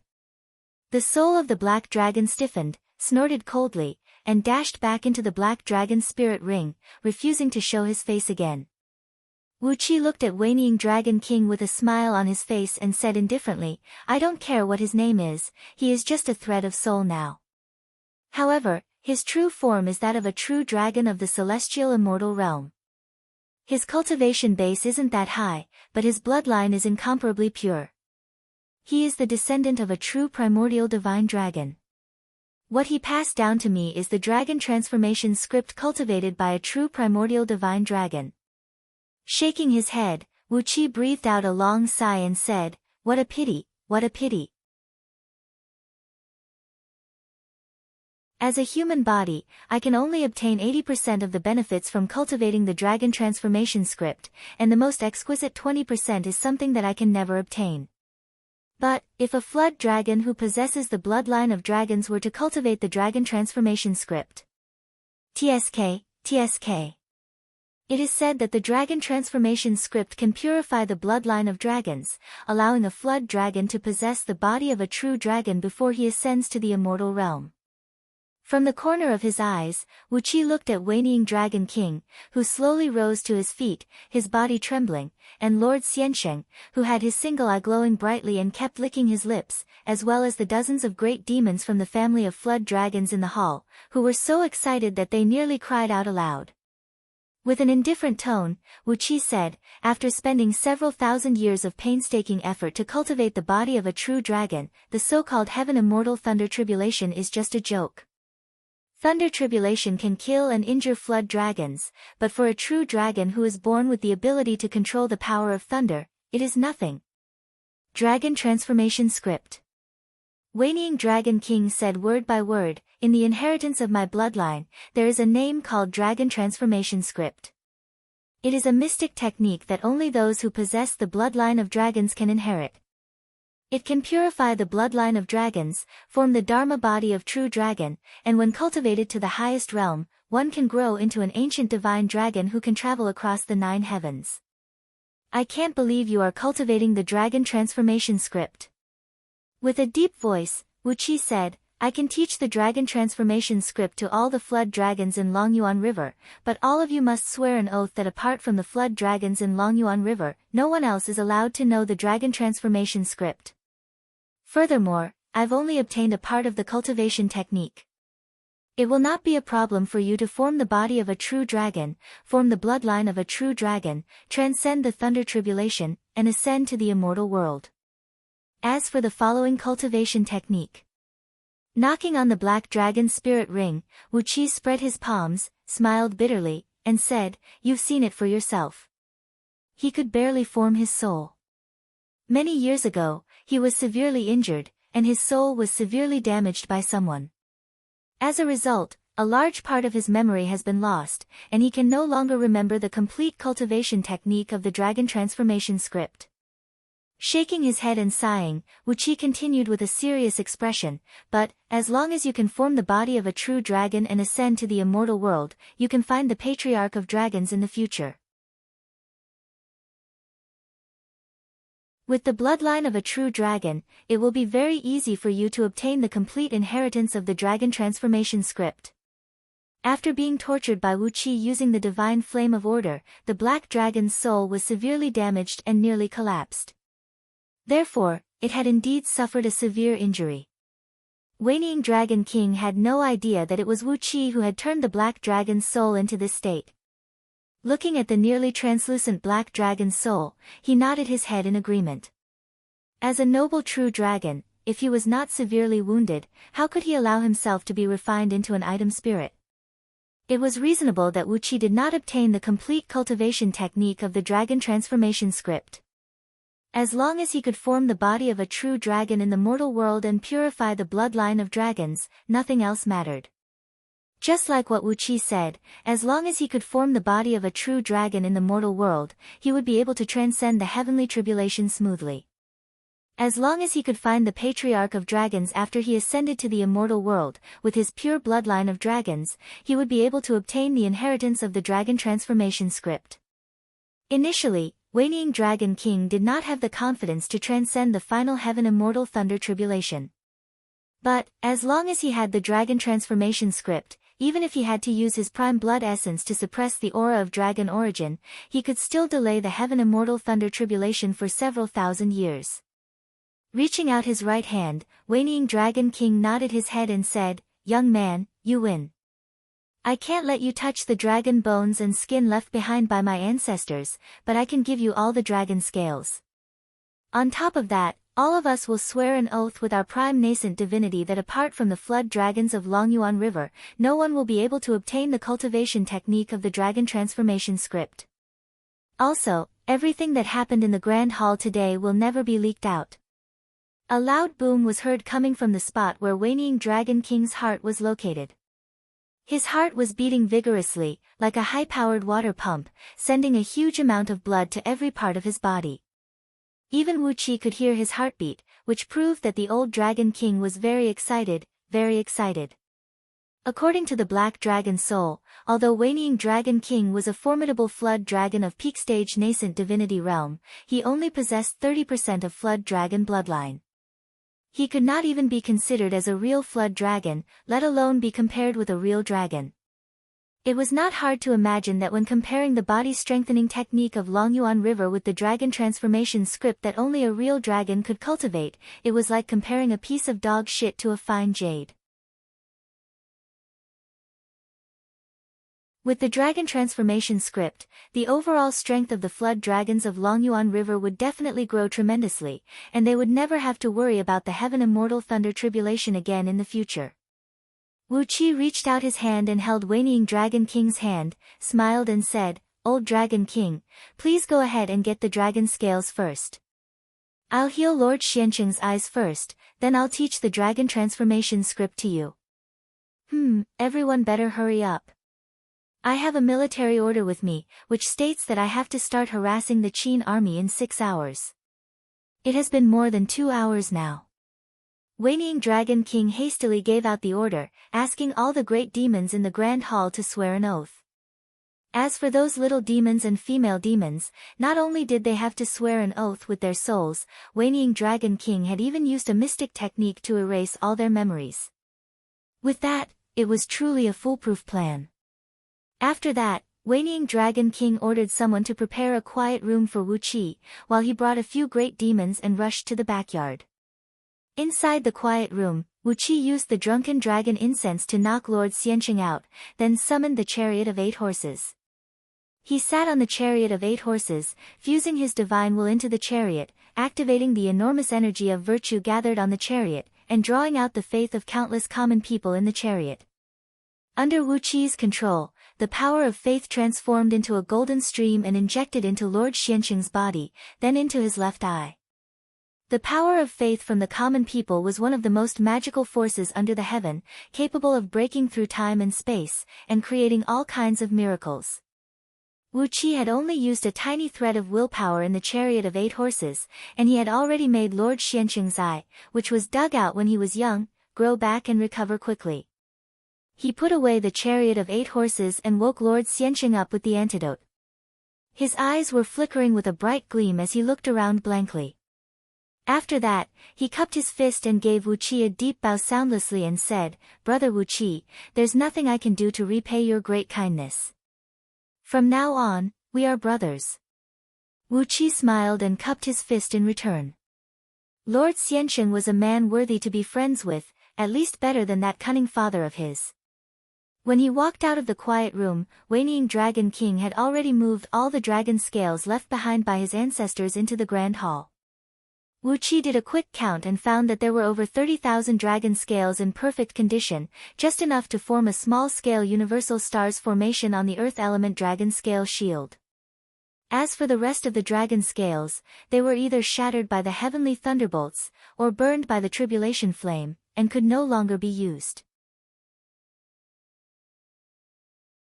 After shoving all the dragon scales into the black dragon spirit ring, Wuqi immediately taught Wanying Dragon King and all the flood dragons present the first transformation of the dragon transformation script.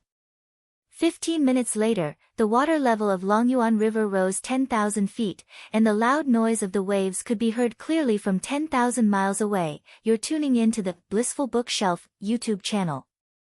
We're so grateful for your support, and don't forget to subscribe to join us on this incredible journey through captivating stories. Your generosity through donations truly makes a world of difference, as it's the primary source of revenue that allows me to expand and enhance this channel for you. Thank you from the bottom of my heart for being a part of this adventure.